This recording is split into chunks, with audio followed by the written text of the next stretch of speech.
Hello everyone and welcome to another Hugo's Desk live stream. So hope you're all doing well. Today we are gonna do another Honest Showreel Review. Do please let me know on the chat if the sound is okay. I hope it is. We are now as well, like we've been doing for a few weeks now, we're simultaneously streaming both on Twitch and also on YouTube. Now keep in mind that Twitch has been a bit fiddly lately, so not entirely sure if this is going well on Twitch or not. I'm still trying things out. I just have a feeling that Twitch is a lot more unstable than it used to be before. I used to have a lot less problems, but hopefully you're all hearing me well. I hope the sound is all good. It's a bit twitchy, I guess. I didn't really want to say that, I didn't want to like really be do that pun, but yeah, so today we are going to do basically honest show reviews. That's the whole plan. And we are going to have two showreel reviews that we're going to do today. And then we have a giveaway as well, as usual. Remember that we are now back on streaming every 2 weeks. So every week we're here, of course, but every 2 weeks on Thursdays we do the showreel reviews, which the appointment link is on the description of this video. So if you want to appoint yourself, you guys probably have seen my setup on social media that we still have these showreels to go through, these reviews until the end of the year. So basically the next show reviews are on the 19th of September. We have one on the 3rd of October, the 31st of October, and then we have a little break there because I might be going to the View Conference. I'm not entirely sure yet. And then we have 14th of November and then 28th of November. Now, we don't have any streams on December because on December we have the World VFX Day, which is on the 6th of December, live from Japan. So if you want to sign up, there is a link for the booking system either on my social media, or you can also find a link for the booking, for the uploading of the Dropbox link, for you to upload the showreel on the description on this video. On all the honest showreel reviews, you have links for all of them, so you can link to all of that. So that's the plan for the next, basically have 5 more reviews, including today, that we're going to go through until the end of the year. Now, as always, I wanted to thank BenQ for sponsoring the review. They've been so kind enough to been sponsoring my channel for a very long time, and really wanted to thank them from the bottom of my heart. And with that in mind, I just wanted to play real quick a really short commercial from BenQ, since they are the sponsors of this stream. So I just want to like emphasize that without them, I would never have the time to actually stay here and do these show reviews. So thank you so much, BenQ. I'm going to leave you with the commercial and I'll be right back. It's really short, so I'll be right back.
Okay, once again, thank you so much, BenQ, for all the kind and support over the years. It's been fantastic to have you on board. Now, also with that in mind, don't forget that we do have a giveaway, as we usually do. So we'll have a giveaway at the end of the at the end of the stream. I'll leave the link on the chat here right now. There is a link pinned both on the chat on YouTube, and there's also a pin on Twitch as well. So go ahead and sign up. Even if you're a student of mine, remember that you can still win the workshops as well for free, which are my second course. Now, as I already mentioned this before, even if you already have my Nuke course and you already have my workshops, you can also, I can give you for free my next course, which is going to be out next year.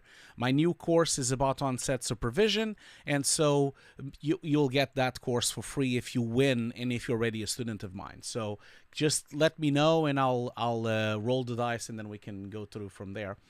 Now, one last thing that I just wanted to mention to everyone as well before I go is that currently my Nuke course is still 70% off.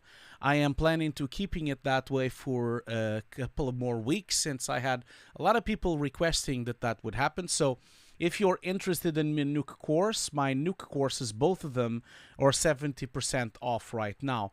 So basically, you can either buy one, the Nuke course, or the workshops, or you can buy a bundle. And the bundle is also even more expensive than the 70% off as well. So yeah, there's the link as well, if you want to, if you're interested on it as well. Now, also, I just wanted to give a little shout out to my wife as well. If you are interested in good food, or if you want to give a really nice cookbook to someone, my wife has a wonderful book called Green Recipes for All. It exists in hardback. It exists on softback as well, on paperback, and it's wonderful. You know, this is a long project that she did for over a year. And it has a lot of recipes. You don't need to be a vegetarian or a vegan to enjoy these. You just have to like good food. And of course, it goes without saying that you can support a small creator like Anna is. She has a YouTube channel called Green Recipes for All, and she has this book. This book is available on every Amazon store. You can buy it on Amazon UK, you can buy it on Amazon US, Amazon Spain, France, Japan. Of course, keep in mind the link I have right now on the screen is the link for the UK shop, since this is where I live, and so we have this shop for the UK. But if you want, you just put the name of the book on any other Amazon. It's a great gift, you know, to give to someone that likes good food. And of course, then you'll be supporting small creators. And we really need your support these days because, man, things are getting tricky out there with all the AI bullshit happening right now. Especially after the news today that Lionsgate has decided to kind of like start using AI to make content to optimize their profitability. So some sad news, but of course it's under your power to support small creators like my wife, like myself, and like many others on YouTube as well. You can also support Victor Perez on YouTube. You can also support Before and Afters, Ian Fails on his adventures as well. So we really need your support, and that's just what I wanted to let everyone know. Anyway, with that in mind, let's just move on to the show reviews, which is what we're doing today. Remember, next week, on Friday, we're going to continue the Zeiss commercial that we disconstructed last week. It was wonderful to see the reaction. A lot of people really loved that stream. I got a lot of messages. You can watch it now. Right now, it's available on YouTube already, so you can watch it there. And I've also, as I usually do, because you know I've been doing that for a long time, I did include chapters for everything, so you can navigate the video in a much more easier way. So I'm gonna just like show you that, so real quick, so that you can see it. So if you if I can do that, sorry, apologies, I'm just like turning this on.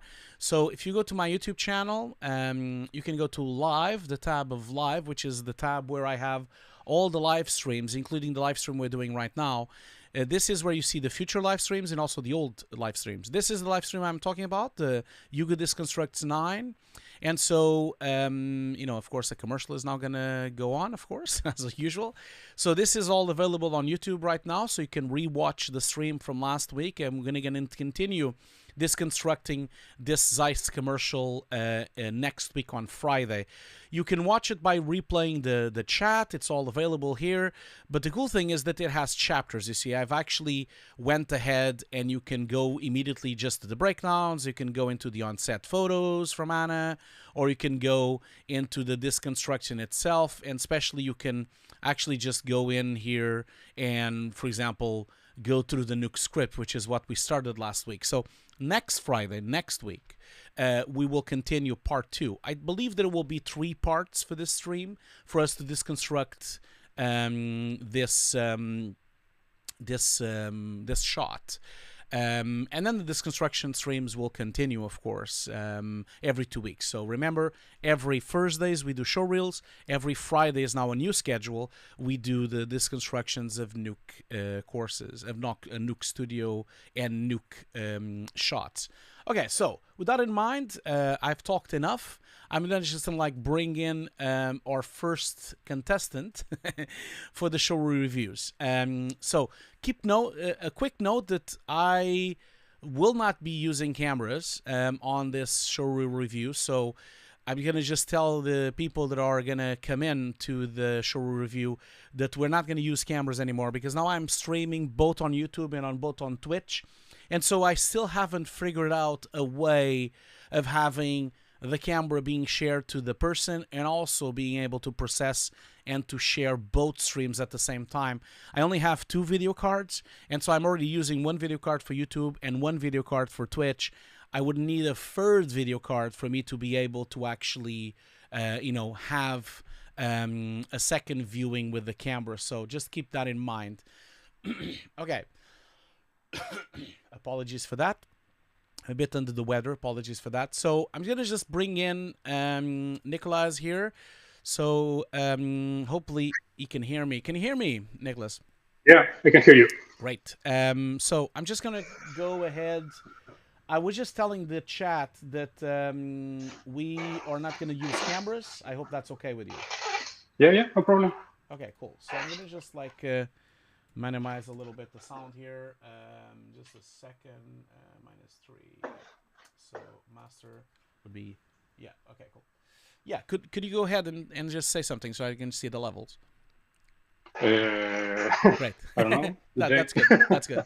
Okay, so before we even start, so we'll do this on audio only, as I was saying. I'm gonna roll the camera with people watching a showreel, and again, thank you so much for doing it in short notice and actually sharing the showreel with all of us so that everyone can watch it. I'm gonna do that now. I'm gonna just put it looping in the background, and then we'll go through. We're gonna go through it in a minute, but I'm gonna just do that real quick so people can see it. Okay, so that's the showreel. I'm also going to share my screen. So when I share my screen with you, so that when I'm pointing at things, you can actually also see what's going on. The reason I'm doing that is because if you follow on YouTube, it's going to be too delayed. It's just going to be too delayed. So you should be seeing my mouse and also seeing the quick time that I'm going to play to everyone. Yeah, perfect. Cool. So I'm going to play this back for people to watch. Now, full screen. Okay, so before we even venture into any of this, why don't you introduce yourself? Tell us a little bit about yourself. Well, I am from Chile. Okay. I am living right now in Montreal. I am right in the middle with MPC and rodeo. I started in 2010, a photographer. Then I moved for image editing, then video editing. Then in South America, we use a lot of After Effects for compositing and video editing. So I was forced to move to motion graphics. And at some point, I want to make a path to the movie and series industry. So I started learning Nuke. I use Nuke for primary animation. It's the kind of job that I find. And I'm doing actually your course for more VFX live action compositing. And that's my stuff right now. Well, first of all, thank you so much for buying my course and for being a student. I much appreciate that. Hope you are enjoying the course. So let me ask you something. You said that you've already been an editor and worked in After Effects and kind of moved in a lot around. Do you mind me asking for how long have you been working in the industry? Like for like a compositor, like five, As an artist in general, with all those type of things you've done. When did you start it? like an artist, like 10 years. 10 years? Because Okay. I started like a video editor with Avid Media Composer. Cool. I worked for the TV channels, publicity agencies, animation studios. So yeah, it's like 10 years, more or less. And forgive me if I understood wrong. So you said you're from Chile, but you're currently living in Canada, right? Like that's what you're doing Yeah, right now. Yeah. yeah. And you said that you are currently at MPC, correct? Is that what you said? No, I am living right next MPC and Rodeo Yeah. because here is everything together. It's fun. Yeah. Yeah, it's also Sony. And so Mike. you're looking for a new job. Is that what you're doing right now? Yeah, I moved right to the site to look at project. And how's that going? Is there a lot of work in Canada? I'm asking this because it's quite cold, slow here in London. That's why I'm asking. Yeah, at the beginning of the year, it was really dead. Yeah. Like no jobs for any position. Then start moving for pre-production, animators, rig artists. But right now, you have more chances in Vancouver because in Montreal, from the Quebec province, they eliminate the beneficial taxes for the industry. So it's like a problem, like an uncertain future for the city, like what's going to happen. But in Vancouver is fine right now. You have obviously like a struggle with all the seniors who also want to come back, but it's alive again at least. Ah, cool. That's good to know. I'm hoping that it comes alive again in London, but it's quite tricky right now. I feel like there's a lot of waiting around, especially that we've been hearing a lot of information about like some of the latest deals with AI, and a lot of studios trying to wait for that. The news that broke yesterday about the studio, what was the name? The studio from John Wick. Can't remember the name now. I just had a little brain pause here. Lionsgate, exactly. Thanks so much for the support, Joel. I'm an old man, so sometimes I forget things.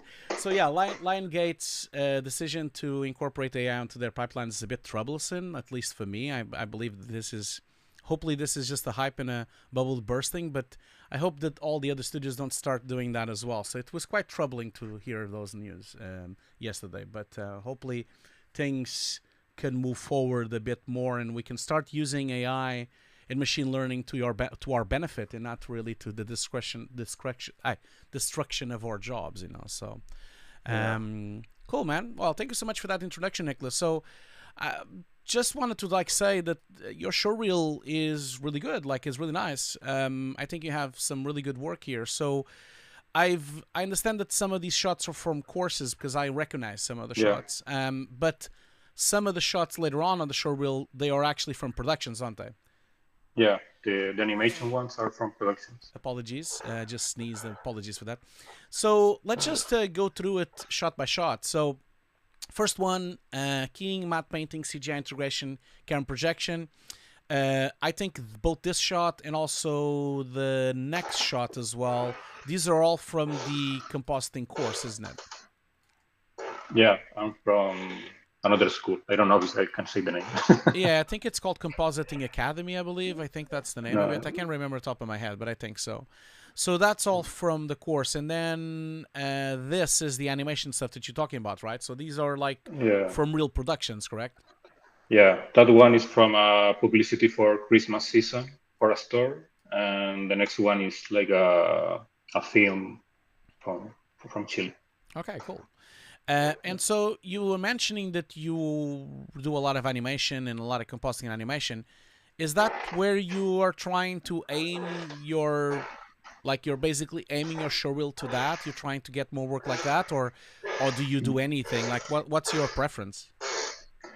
I like both, but right now, like because I have more experience with animation, Yeah. it's like I think maybe my open door for the industry. But also here, it's like animation compositing is too by the hand with lighting. Hmm. So I also need to learn lighting if I want to like specialize in animation here. Yeah. I don't know yet. I want to try first with VFX because I never worked for a full production, Yeah. only short. Yeah. Yeah. Uh, so right now it's in the middle, but I would like to have separate grades, one from animation, one from VFX. And try to do that. Yeah. Okay. Cool. Well, let's start with the first shot. So, first shot here. Yeah, someone on the chat is saying Rebel Way, so I'm assuming that's Yeah. I now remember top of my head that that's the name of the thing. Okay, so this shot looks good. So I would just say that maybe we start step by step. Like if I look at the rotoscoping and keying that you've done, it looks okay. I think you did a good job, but there's a couple of things that are a bit hit and miss. So for example, especially the connection point between the feet and the floor, I think they wobble a bit, and I think you can kind of see that it's a bit of a cutout. And I think also like I think your adjustments of the contact shadow with the connection with the feet and the actual floor need some adjustment. Besides that as well, I also feel that it would have been a good touch if you would have put the mark of the shoe on the floor as well.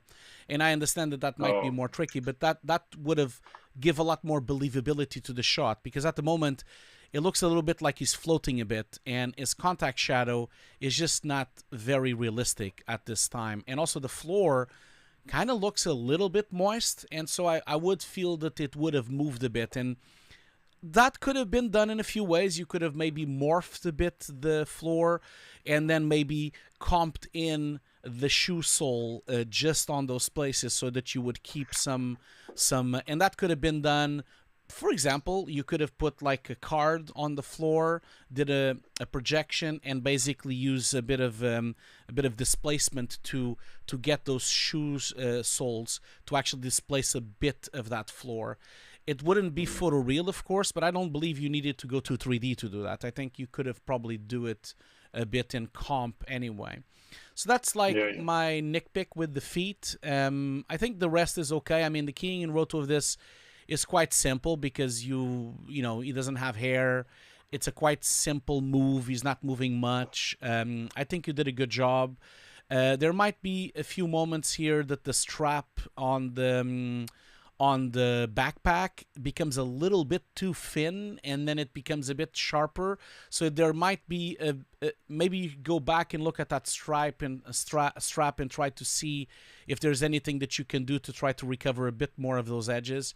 But that would be what I would say about him, the person itself, this character that you comped in, which I can see that you did a good job, because taking into account that it's pretty badly shot, so it's not really like a very good key, because you have like only half of his body is like actually covered by keying, so it's not a simple job at all. Now, regarding the CGI itself, I would say that I do think that there is a problem of scale in the shot itself. Like, it kind of feels to me that these CG buildings that you have here, they look really tiny, and I think that has to do with the scale of the scene. It's almost like potentially you should have worked a bit more with atmosphere to try to make it look like it's more far away. If you look at his trousers, his black point is quite set there, and his black point is the same as the area in the middle of the road here, but the black points continue to be the same even on the buildings. The only time you start having a bit more whiteness into it is the last building, but I think by then I think the scale is a bit off because I'm assuming these things are quite large, right? Like I'm assuming that they're quite big, right? Correct? Yeah, like a 2-story, 3-story. Yeah, so I think atmosphere wise it would have helped to make it look like they were more far away. Maybe consider bringing in a bit more fog so that it looks like they're a bit more far away. And the other thing as well is that I think and again I you probably know my streams already. Like I'm trying to be as constructive as possible, but please don't be upset or No, no. with my comments. I'm trying to be as constructive as possible. Yeah, don't worry. I think you did a good job, and I think I'm basically nitpicking a lot of the things that I would probably do it in your place if I was there. So yeah, so the fog would be one thing. Sorry, I have to go back and watch the playback of the shot again. So okay, so the fog would be one thing. Then I also think that I think I would prefer the fog to all these clouds. The clouds make it weird. The reason for that is because usually, for you to have cloud systems like that, usually you're either really high up on the mountains, or then the clouds would be a lot larger. I kind of feel that the clouds are not helping your scale because these buildings are supposed to be big, and then the clouds look quite small next to them. So I don't know, like there's something going on here that I'm not really buying this with these cloud systems. I would recommend you to maybe try to remove the clouds and try to work first with the fog. And then after you have the fog done, then start introducing the clouds. And then maybe if you can merge the clouds with the fog, I think you probably will get a better work there. I think it would become a bit more realistic. One last note that I would say is this cascading water. Again, the cascading water is very, very large, and it's quite slow falling down. And then it kind of, again, doesn't add up in terms of scale. I kind of don't really feel that this cascading water is really that big next to the building. I think it's because of the fog as well. It's too visible as well. I just feel that there is just an inherent scaling issue on the whole shot. And yeah, try to look at fog, a little bit of depth of field as well, to try to see if you can build that a bit. Yeah, that would be my advice to you. There's a couple of nice advices on the chat as well. As always, our chat is always very active, which is great. We have a great community there. So so you have a few notes here. For example, Paul Daiko. Paul is a really good matte painter and a really cool senior artist. And thanks so much, Paul, for being here. He basically says, my opinion, the buildings could use some moss vegetation on them so that the environment looks so wet, make them less uniform and less gray. I think Paul has a great point to try to have them a bit more integrated into the environment. And then Mikhail says, actor and trunk near him have different black levels, same distance, same-ish color, should be the same black level? He's asking, of course. And also he's suggesting that maybe there could be shadows in the clouds as well, to actually bring them to the ground. So I know this is a lot of information, but I feel like, even before doing any of this that you're seeing on the chat, I think the fog would be my first step to try to get the buildings to be more integrated and to make them look like they are actually in scale on the shot. Having said that, Nicola, I think the shot looks okay. We can talk more about this at the end of the stream, but at the end of the review, but I would question why you chose to put this shot first in terms of other shots you have on the showreel. But we can talk a bit more about that a bit later, maybe. But yeah, let's move on to the next shot. One quick question I wanted to ask you. Are you completely done with this shot, or I should have asked you in the beginning, or are you still working on it? I should have asked you that. It's like a eternal work in progress. Okay, like cool. I work 1 month, leave it 2 months, and come back. Okay, cool. It's like the actual version. Well, that's great. That's good to know. Sorry, I should have asked that on the beginning. But then, if that's the case, then you definitely have gotten a lot of really nice notes here to try to kind of like get the shot to look a bit better. Okay, so let's move on to the next one. So the next one here, I like your breakdown as well. I like the way that you've done all the breakdown and the whole thing. Before we even jump into the next one last question I have about this shot. When you're doing this course on Runaway, like do they actually give you a final script, or did you make substantial changes to the shot on your own version? In this shot, they use a lot. Is another background. It's really different. Okay. Good. They say that you can work on that background specifically if you buy in another place the image, but they want to make your own version. That's, I think, is the reason why I put it first, because it's my whole, the matte painting is whole my work. Of course. That's cool. But That's yeah, cool. yeah. That's good. That's a great approach. I was just gonna say that because I've been saying this to a lot of the people who do these showreel reviews. Like whenever you're doing a shot from a showreel, a shot from a course, try as much as you can to put your own spin and change as much as you can, because a lot of people know the shots, you know, and that could become a problem. One last thing I've noticed just now, like just now, I think you are lacking resolution on your asset on the back there. So you see, if you look, especially when you look at it on this stage of the breakdown, you can kind of see that the sharpness and detail of the trucks and also of the person and the rocks is quite high resolution.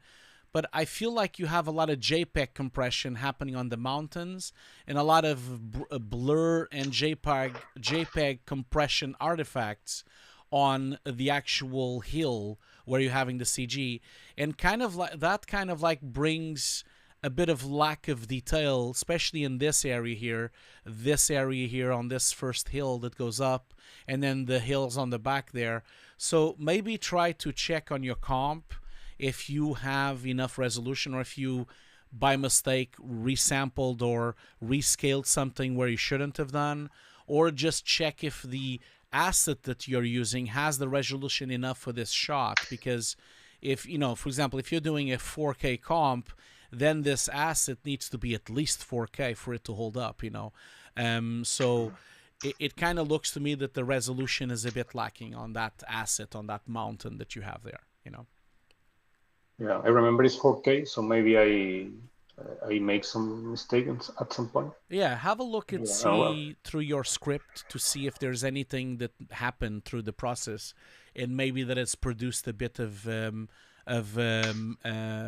mosaic effect or lack of resolution on your asset, you know.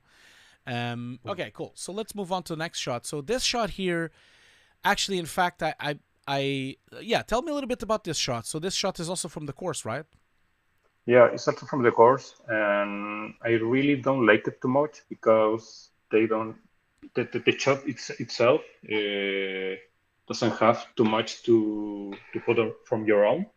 It's like very straightforward versus the sample from the work. I like the paint on the background, the removal of the roads, some hills, some rocks, and the rest is only CGI compositing. That's like cool. Like at the beginning was like a really complex shot. Right now I see really like simple. Maybe I'm going to remove it from the reel at some point. Yeah, I think it's a nice shot. I just think that some of the issues we have on the first shot are kind of coming back to this shot as well. I think again the scale is a bit off. Like I think the lack of atmosphere on this scene, it's producing quite a lot of weird scaling issues. It feels like that this ship is really tiny, and look like this ship is also really tiny. There's also other things as well if you start thinking about it. It's quite jittering. I think you do need a lot more motion blur happening on your foreground element, this rock, and also the other statue that was passing by. It's really jittering. I think you're really missing motion blur, camera motion blur on the actual asset. And if you don't have a way of doing motion blur, if you don't have access to a vector pass or anything to produce like more realistic motion blur, you could try to do it by hand, by 2D, trying to have a 2D motion blur using real smart motion blur or using some of the Cronus effect, which you can in Nuke, inside of Nuke, you can use Cronus or the motion blur or the O-flow nodes. They can produce fake motion blur by you fiddling around with the shutter speed of an image. So you could always try that so that it kind of basically produces some motion blur. So I think that's one thing. The shot itself looks cool. I would recommend you to try to introduce a bit more atmosphere so that we have these areas. This looks like a huge ship, and so the area on the back there should really be much more grayed out, and also a bit more like a detail on it. And the same, of course, would happen on the sky and on the background as well. I just feel that would bring more scale to your scene. But it is a nice shot. I don't believe you should take it out from your showreel. Usually what happens as you build your showreel, you progressively bring in production shots. And as you bring in production shots, you can then start removing the personal work one by one. That would be my advice to you and to everyone watching. That you start, imagine you have 5 shots that are all personal work. As you start doing production, you remove one and then remove the other. And by the time you've been working for a while, perhaps then you have no personal shots on your showreel. That would be the ideal scenario, So yeah, so that would be what I would say. Okay, so let's move on to the next one as well. Okay, so this is from the same course. So you basically have roto keying, camera movement, lens replacement, LUT, blur, and grain. So did you also change the background that they've produced, that they've provided? Is that what you did here?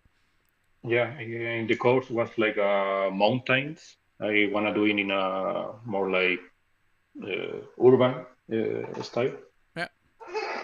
I actually think this is probably the most accomplished shot you have on all 3 of them. I think it's really nice, the depth of field that you've matched the depth of field quite nicely to the plate, the original plate. The bokeh and the depth of field is really matching the original footage that was provided to you, which is great. So your background is looking quite nice, integrated to him, especially on the first shot. I think you did a great job with the bokeh and the depth of field that you have there, and also the atmospheres, the noise, and the actual grain structure that you put in.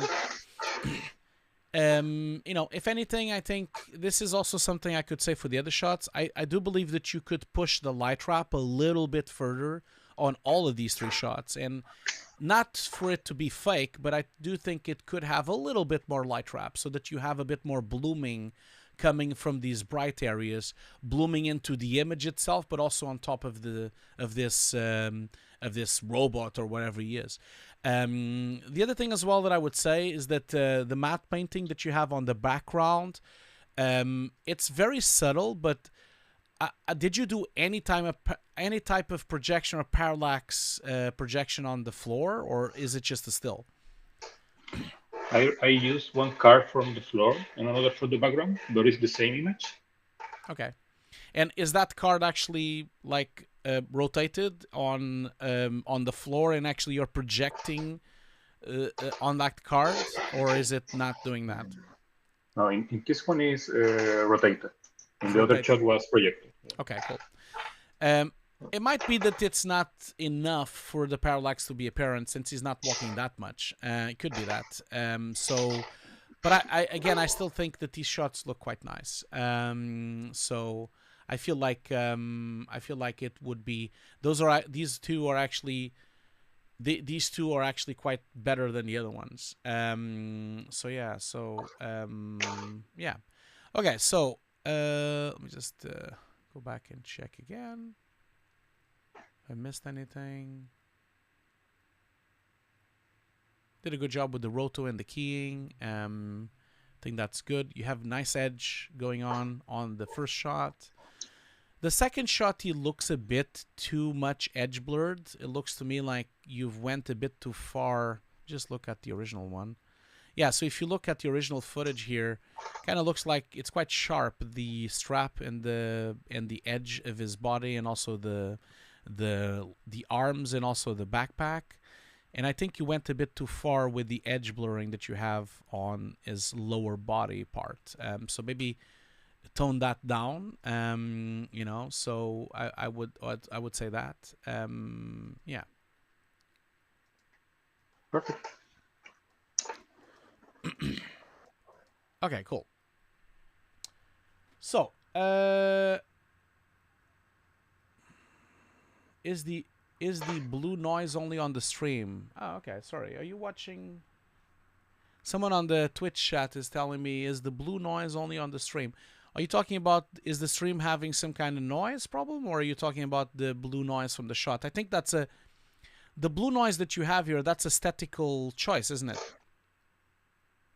Yeah, it's more like yeah, because the shot doesn't have any grain, and you've decided to put like this blue, this blue noisy thing, which I understand. This is like a creative choice, right?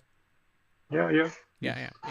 So just to answer Joel there, I think it's just a creative choice, Joel. I think it's just, you know, I've seen films like this. I've seen film with blue noise, and I've seen films with green noise, and it's just like a creative grading choice, really, than anything else, because it wasn't there on the breakdown anyway, and the plate had nothing, so that's added later. So that's not noise from the actual plate, since the noise is quite clean. The plate is quite clean, actually. Yeah, that would be what I would answer. Yeah.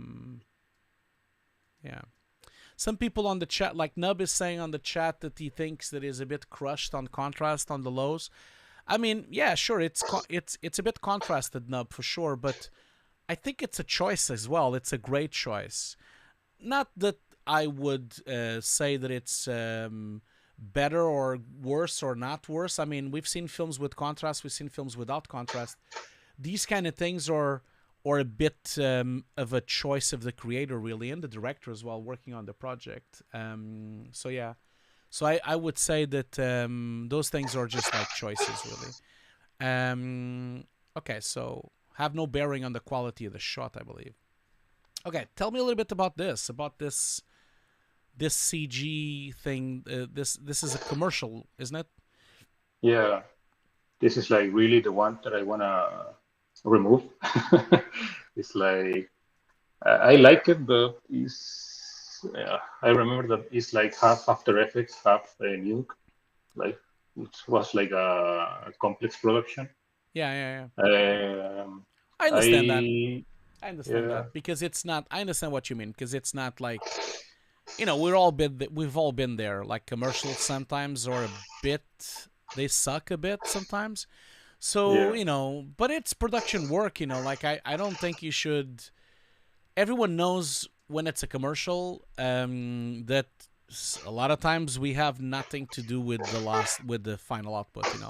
We have no control over it. So I think you're right. Like once you start having more work, maybe consider removing it. I think that would be a good idea. But I think until you have fewer shots like this, I think you should still keep it.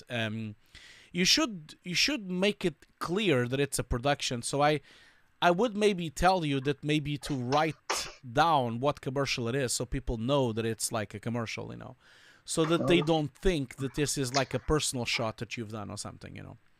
So Perfect.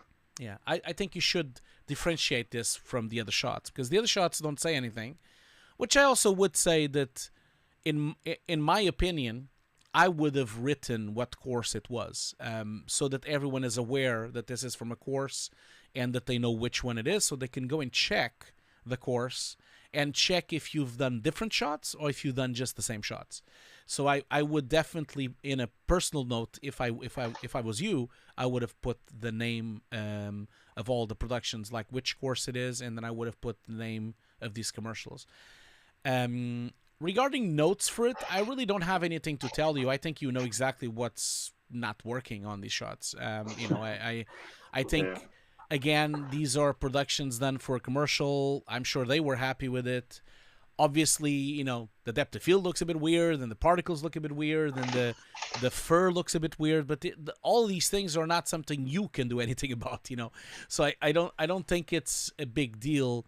From from technical things that I can see, I would say just that there seems to be some kind of artifacting happening on the edges of the nose and the mouth. I think that might be a depth of field issue with the depth pass. This is a very common problem that happens sometimes.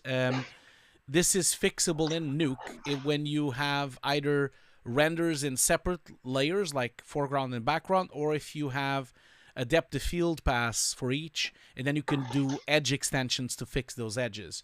That would be one solution to do it. But if you're telling me that this is done in After Effects, I don't believe you can fix this in After Effects. I don't think so.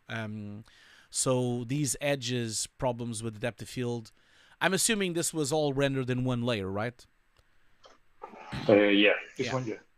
So yeah, so I think there's nothing really you can do about it. So I'm gonna move on because, again, really don't have any meaningful notes for you about this. I think we all see that and see the issues. It's a more a creative problem and a look development problem than anything else, and a shader problem and lighting and 3D problem than anything else. I think you did a good job. You know, like we've all been there. Like I've done a lot of shots that look a bit naff. You know, so I don't think. I think you should be fine with that. But yeah, so consider that. Like maybe consider at some point when you have more work, moving it over. And it could be a good exercise when you start doing stuff like this in Nuke, because I think you'll find that you would have a lot of more options instead of Nuke to do things like this than doing it in After Effects. After Effects is a bit clumsy sometimes to do these kind of projects. Okay, so what about this shot? Is it the same commercial or is it another commercial, this one? Yeah, it's the same commercial. It's the one I like more. It's more simple, but with less problems. Yeah. It's the same. So it's the same commercial. Yeah, just wanted to mention, Cool VFX here on the chat, on the YouTube chat. He's saying something really meaningful, and I really wanted to emphasize that. So thank you so much, Cool VFX, for saying that. Cool VFX is saying, please tell artists not to disappoint about comments. I think everything is looking great and keep going and ever hands down. I really agree with Cool VFX. I think don't be disappointed about these commercials. You should keep them, and you should, like, once you have better work, then you replace it. But you should be proud of yourself. Like, I think your showreel looks great. And I think that, I know it's part of the work. Exactly. Maybe someone think that you have 1 year to make this. In the reality, you have 1 month. So. Exactly. Yeah. I think you did a good job, and I think sometimes it's not possible for you to do everything. So.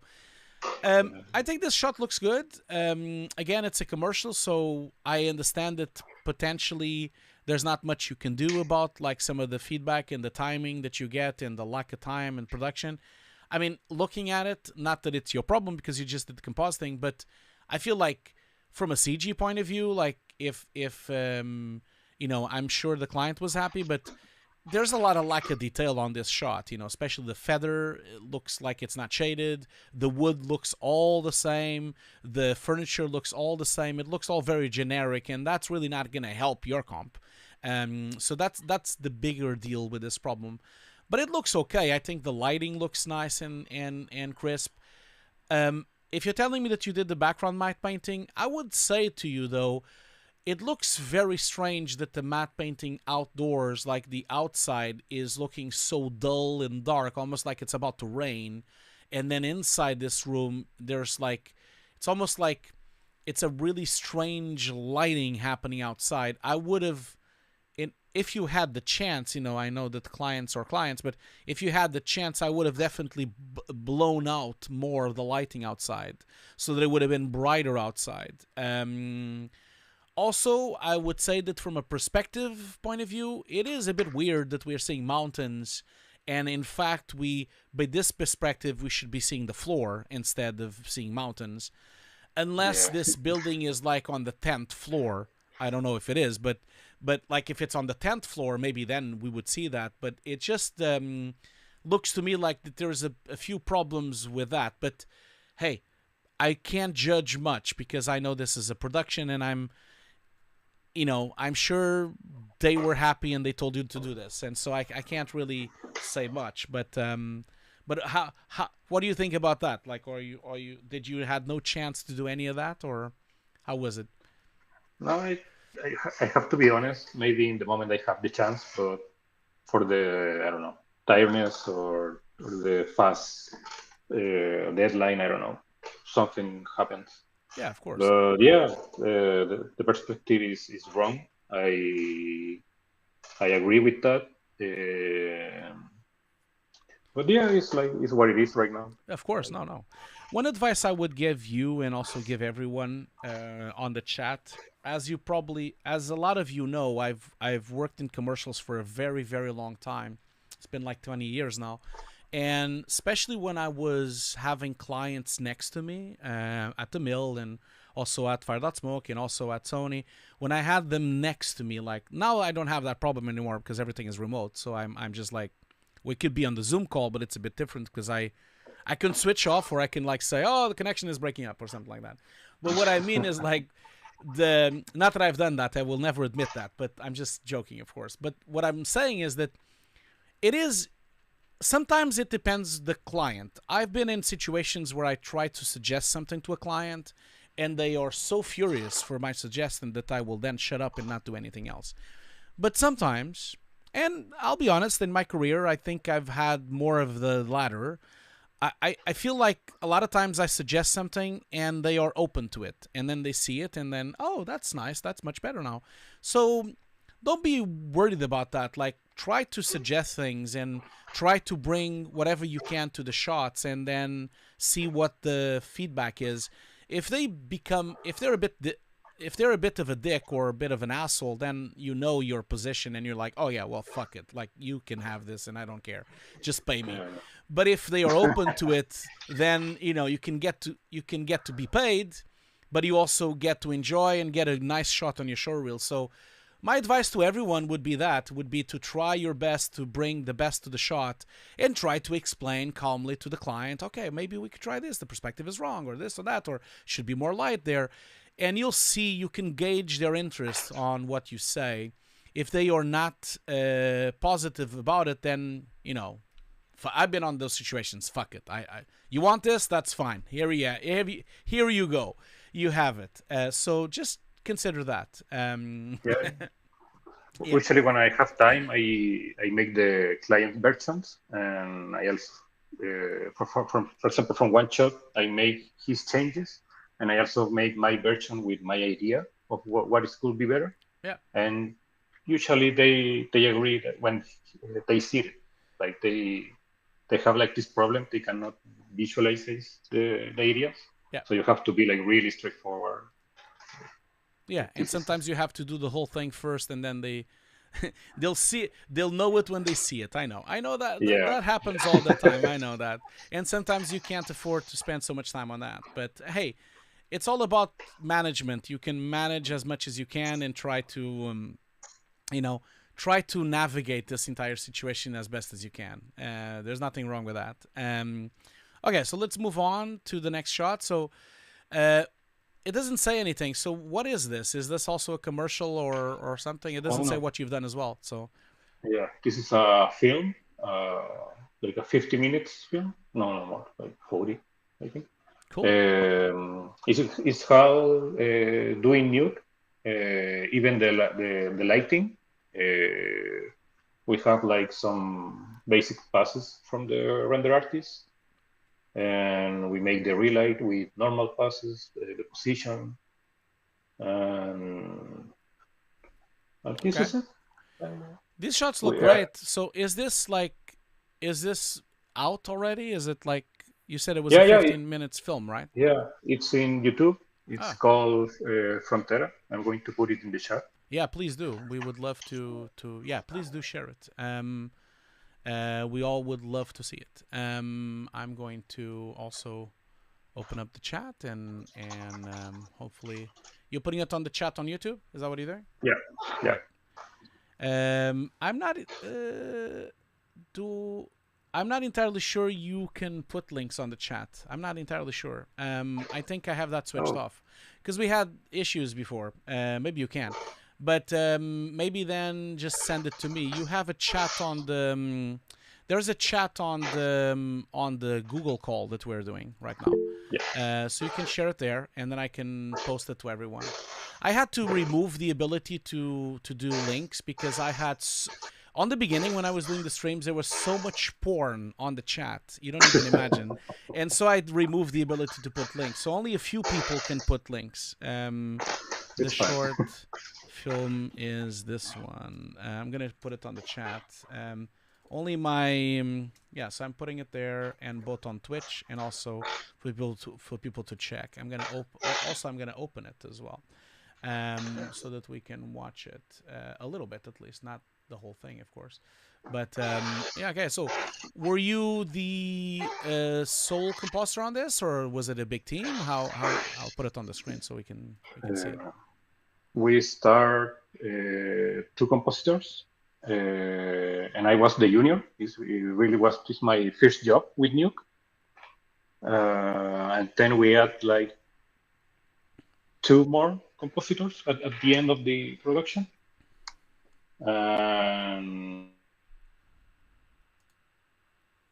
Sometimes we say like you throw it to the lions, because I really say in the interview like I really don't know Nuke. I only knew the basics. But they say no, you can learn. We have the template from the process. You can do it. It looks beautiful. It looks really beautiful. Well done. Like so. Yeah. Well done to you and to your team, like to the whole team involved on this job. Looks really pretty. I definitely think this should be on the front of your showreel. This is the best work you have on your showreel. Not only because it's quite rather well comped, but also like it's very pretty and very different and very like style. It has a really nice style to it. It's really gripping as well. So you should definitely try to put it closer to the beginning of the showreel. I would say that I have no notes for this. Like this is such a stylized type of production, and such a type of shot. And by the way, I'm sharing the YouTube video on the stream. I know you can't see it because I'm only sharing the QuickTime, but people are watching the film going by on YouTube right now. I'm not going to play the whole film, but it looks really pretty. I would say that this is really nice work. So congratulations. I'm definitely going to watch the film, and I'm looking forward to watching this film. So lovely work. Did this happen a long time ago, or was it this year? When did this happen? This was for you is the winter of 2 years ago. 2 years ago? Okay, cool. Yeah, 22, 23. Cool. Excellent. Yeah. Yeah, it was like 5 months. Yeah. Very nice. Very nice work. So I'm gonna stop sharing it on because like I prefer for people to watch it than to be like playing it back all as well. And also I don't want to be claimed on YouTube because maybe the people that have made it maybe they have a claim on, so I don't want to do that. So anyway, so I'm back here again, and I'm gonna just play back some of the shots directly from your showreel because you have quite a few shots. But yeah, they look lovely. I think you did a great job with the lighting and also the shadow reconstruction, the whole thing, the relighting that you've done, the light wrapping, the glows. It looks really nice. It's a really good job with the whole thing. So I'm looking forward to watching the film. A lot of people on the chat is also looking forward to watching the film. So yeah, but I have really no notes. There's no really anything to say. This is such a bespoke look and such a stylized look that anything that is on it is supposed to be like this. Because it could, let me put it this way, it could be in so many different, it could look so different by you just adjusting something. So it's not something that I feel comfortable on giving notes because it's, I don't know, like maybe I would have done it the same way, but maybe I would have done it differently. It's such an open minefield in terms of creative workflow. I think you did a great job. So I remember that for every light scene, from the night, from the day A, the day B, etc. I have like 20 versions for every light style. Of course, I'm not surprised.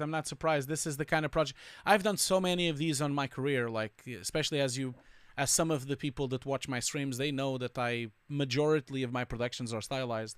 And so even the last one I disconstructed on YouTube, the last project I disconstructed on my YouTube disconstruction series, the Walking Dead commercial, that one I went through it with everyone. Like I did like 20 versions of everything. You know, we took us so long to even get a look that we enjoyed and liked. So it's this, all these type of projects. If you look, for example, at the most stylized film lately, which is the Spider-Man Into the Spider-Verse, those films go through mountains of different look developments, and so, and there's none of them are wrong. You know what I mean? Like if they look nice, they look nice. It's really a hard thing to judge. That's why I think it's so hard to like even on the award season to judge short films on animations, because they're all so different.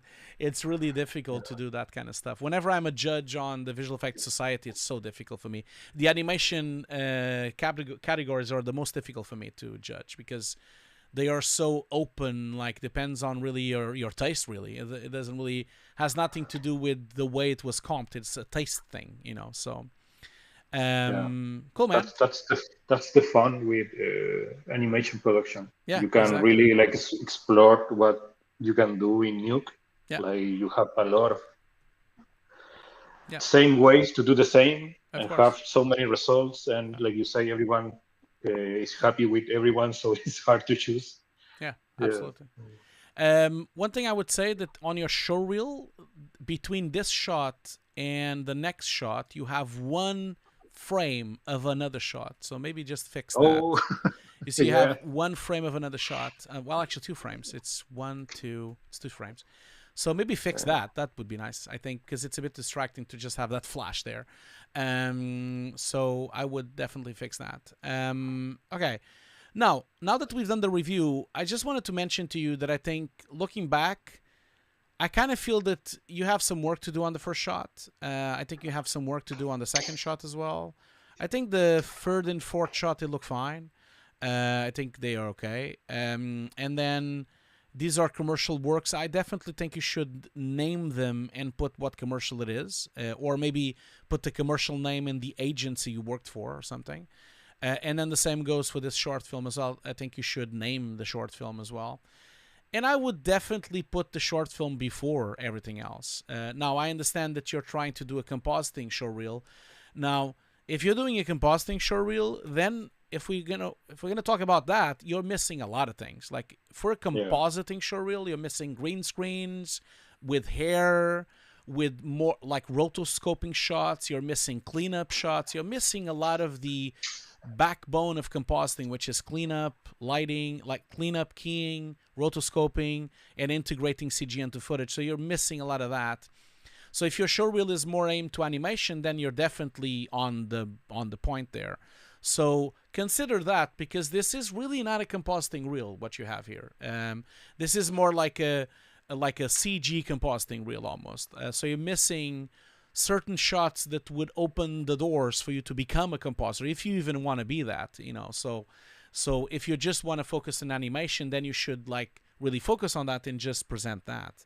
So I think you have a few things to think about, because looking at that short film, I think you're quite talented to do that kind of project, the stylized project. And so I would advise you to focus on that. I think that's really where you should do more of your work, the more artistic and stylized projects.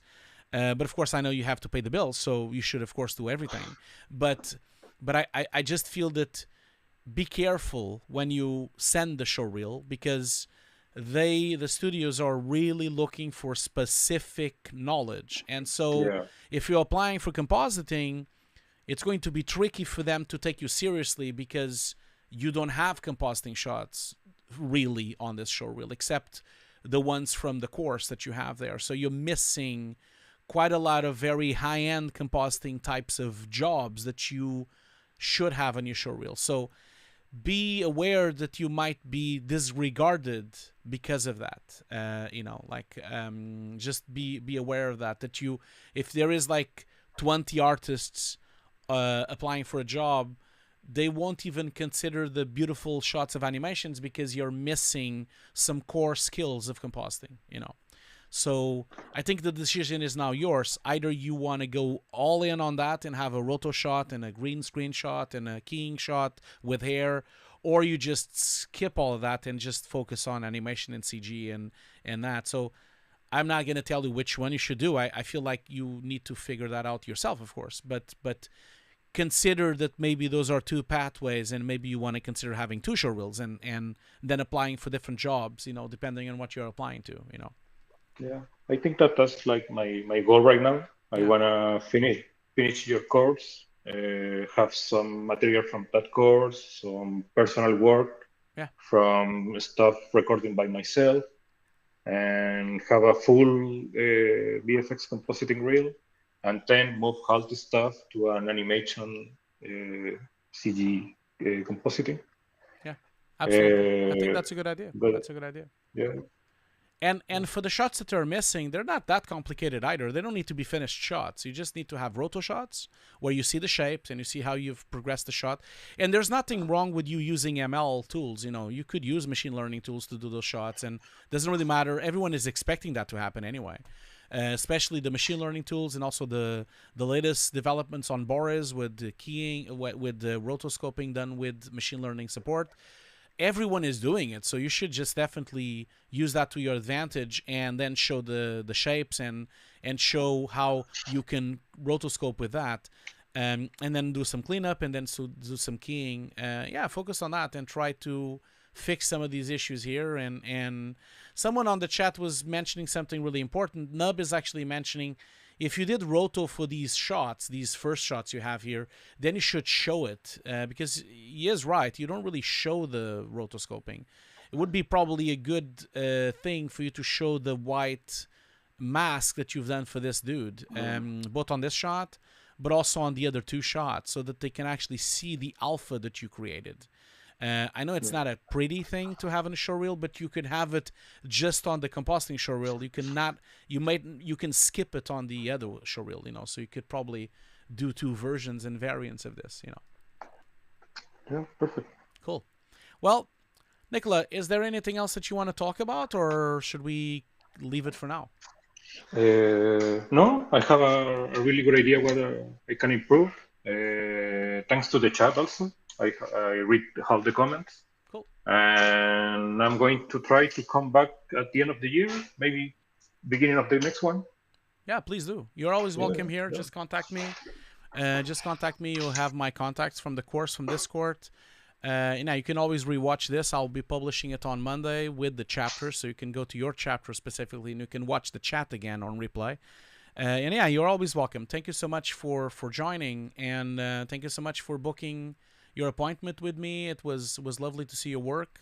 Everyone really enjoyed it. And yeah, I mean, have a great day, my friend, and please come back. And I would love to see more. And yeah, thank you so much. Perfect. Thank you. Thank you so much, Nicolas. Have a great day. Bye. Bye.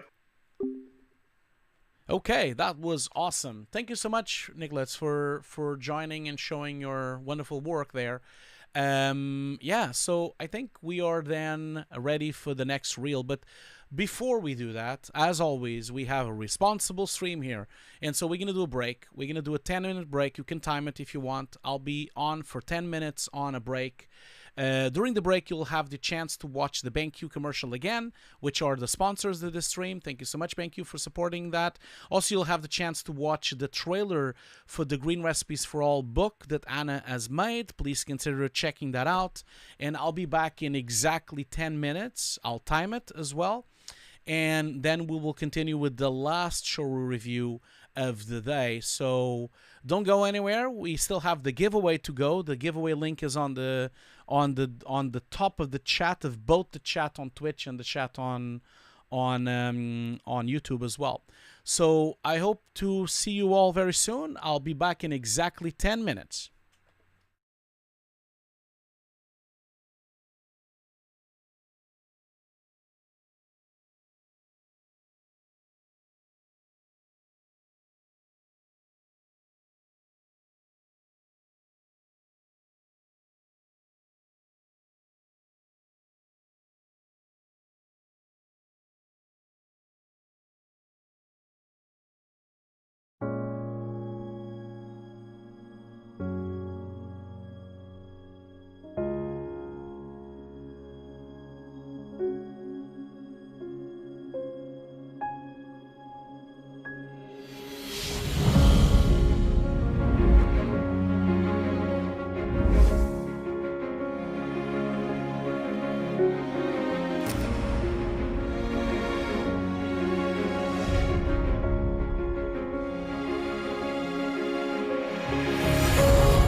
Hello everyone!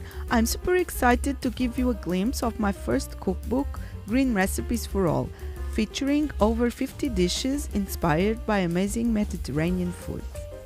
Inside, you can find recipes made with a variety of fresh, healthy, and versatile ingredients and popular plant-based products. These are great choices whether you already follow a plant-based diet or simply wish to cook a few weekly meat-free meals to reduce your overall meat consumption. In the book, you'll find a wide range of new and exclusive recipes from soups and big salads to main courses and desserts, as well as some of the most popular recipes here on my channel, such as the perfectly cooked non-stick rice or the tabbouleh-style bulgur and mixed bean salad. Not forgetting a new version of the delicious tofu chocolate mousse. So, if you'd like to have a look at my book and try some of the recipes, just visit any Amazon marketplace and order a copy, which is available in hardcover, paperback or digital formats. Hope you enjoyed the book, have fun cooking, and see you next time.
Hello everyone! I'm super excited to give you a glimpse of my first cookbook, Green Recipes for All, featuring over 50 dishes inspired by amazing Mediterranean foods. Inside, you can find recipes made with a variety of fresh, healthy, and versatile ingredients and popular plant-based products.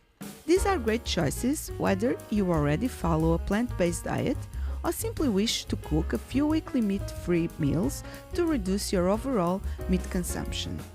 In the book, you'll find a wide range of new and exclusive recipes, from soups and big salads to main courses and desserts, as well as some of the most popular recipes here on my channel, such as the perfectly cooked non-stick rice or the tabbouleh-style bulgur and mixed bean salad. Not forgetting a new version of the delicious tofu chocolate mousse. So, if you'd like to have a look at my book and try some of the recipes, just visit any Amazon marketplace and order a copy, which is available in hardcover, paperback or digital formats. Hope you enjoyed the book, have fun cooking, and see you next time.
I know now why you can hear me.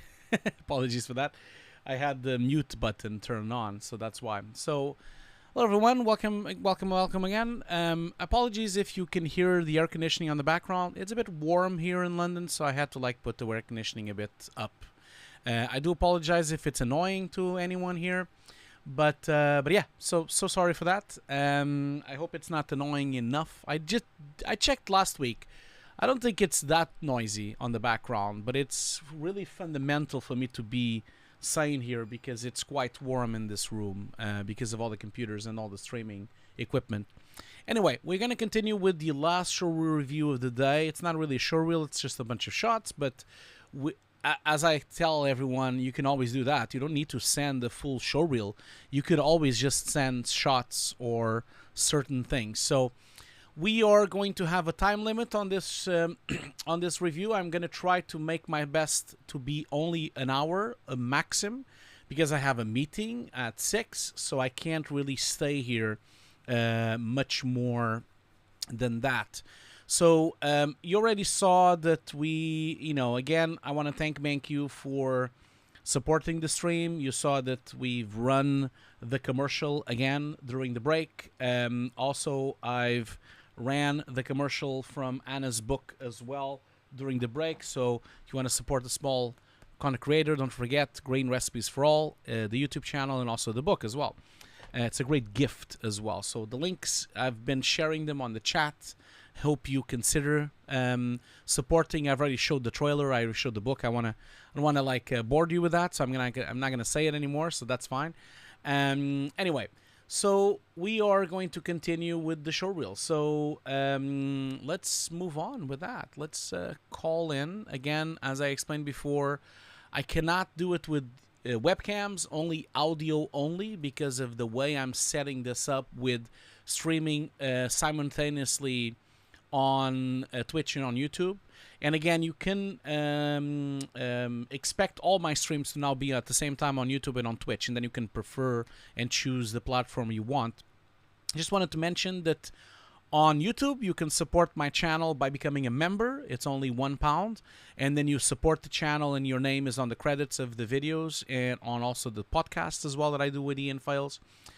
So that's one way of supporting. You can also become a Patreon as well and support the channel that way as well. And if you want, on Twitch, which costs nothing to you. So if you want to support my channel on Twitch, if you link your Amazon Prime account with Twitch, you have the ability to subscribe to my channel for free. And then when you subscribe to my channel, then automatically Amazon pays me $1.50. I think it's $2 or something like that.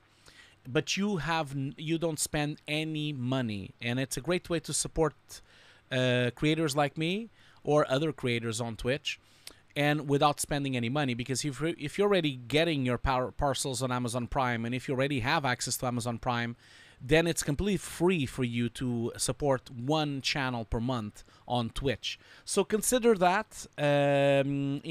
If you want, please support it on Twitch. Even if you are watching it on YouTube, you can just become a subscriber on Twitch and then switch it off and move on to YouTube.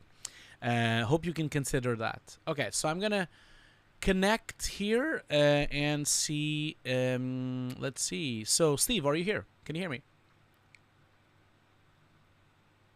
Steve, can you hear me? Hey. Hello there. Can you hear me, Steve? Hello? Yep, can you hear me fine, Steve? How are you? How are you doing? I'm good. How are you? I'm very good, thank you. So, again, Steve, thank you so much for joining today. Thank you so much for being part of this show review. So, Steve, we have a few things to go through today, so why don't you start by introducing yourself first, and then we can go through them. Yeah, sure. I'm a past graphic designer turned film director, VFX artist, writer. And I've been doing that for the last couple of years. Over the last year or so, started getting into. I've done compositing in different forms through After Effects and Fusion and things like that. Just got into Nuke about a year ago, and also have been working heavily with virtual production. So the shots that I shared are from the short film that I'm working on. So they're all the shots are work in progress. They're kind of roughed out. I did some very, basic compositing, but I haven't really fully polished things yet. But the idea is that, it'll hopefully be, like a 6.5 minute short film. It's based on the poem Ozymandias. I'm not sure if you are familiar with it. But it's essentially a story of an explorer coming into a ancient ruin that she discovers, and while she's there, she uses some futuristic technology to peer into the past and sort of look at some of the events that occurred there during the height of that civilization, and she can cover some secrets by doing that. Okay. And then it's set to that poem, so no dialogue, but we'll have a voiceover of that poem and some sound design and some really good music composed. I'm working with a friend who's composing the music. So I'm at the process where I'm just looking to sort of fine tune a couple of these shots, get feedback on some of them, and then I have some miscellaneous questions around best practices, and maybe there's certain things that I can improve in terms of my workflow in Nuke. Okay, Steve, that's great to hear. So, just a quick question again. Like I'm just like seeing if I misunderstood you. You are part of a team doing this, or are you just doing it? Is this directed by you, or you're just comping it? I'm doing everything. Yeah, you're doing everything. The whole thing is done by you. So, and as if you mentioned, you had someone doing the sound, so you have a few people more involved, but on other departments that you don't have control over, I guess. Okay. Well, eventually, yeah. So once everything's completed and locked, I'm going to be I'll probably be doing the sound design, but I'm going to be working with someone to do a final mix and a final grade.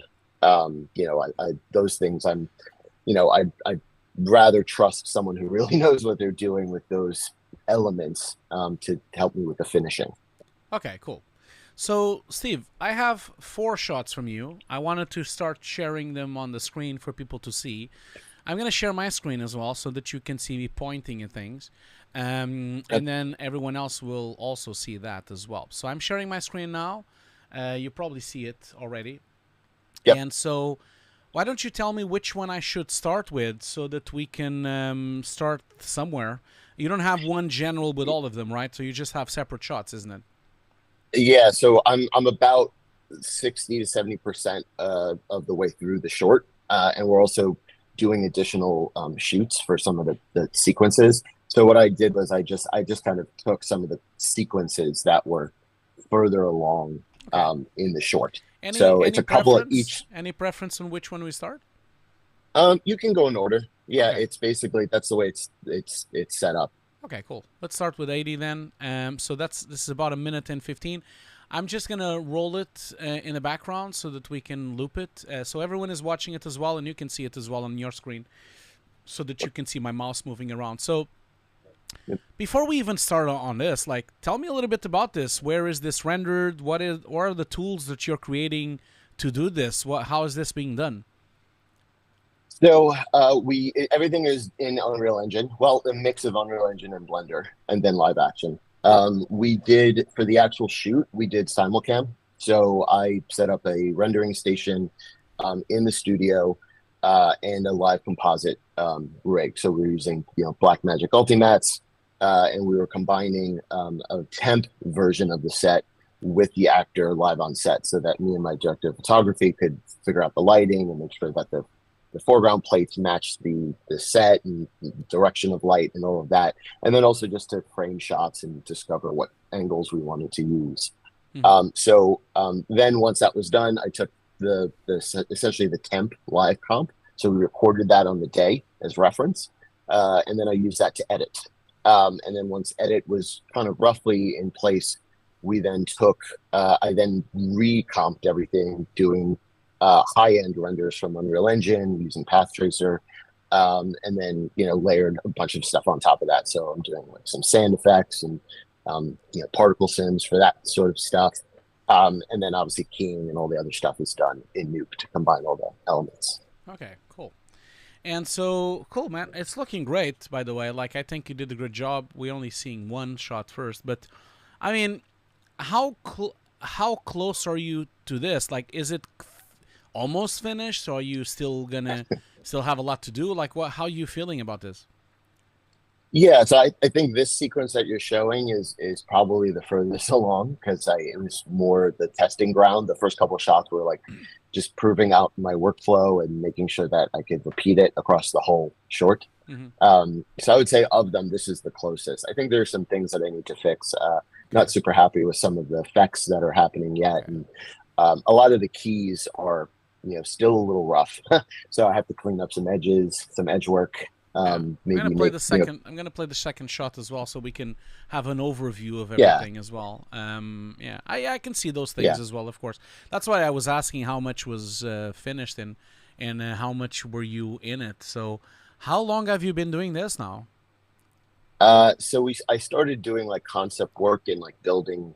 I started by coming up with some concept work by just playing in Unreal Engine, looking at different assets that were available.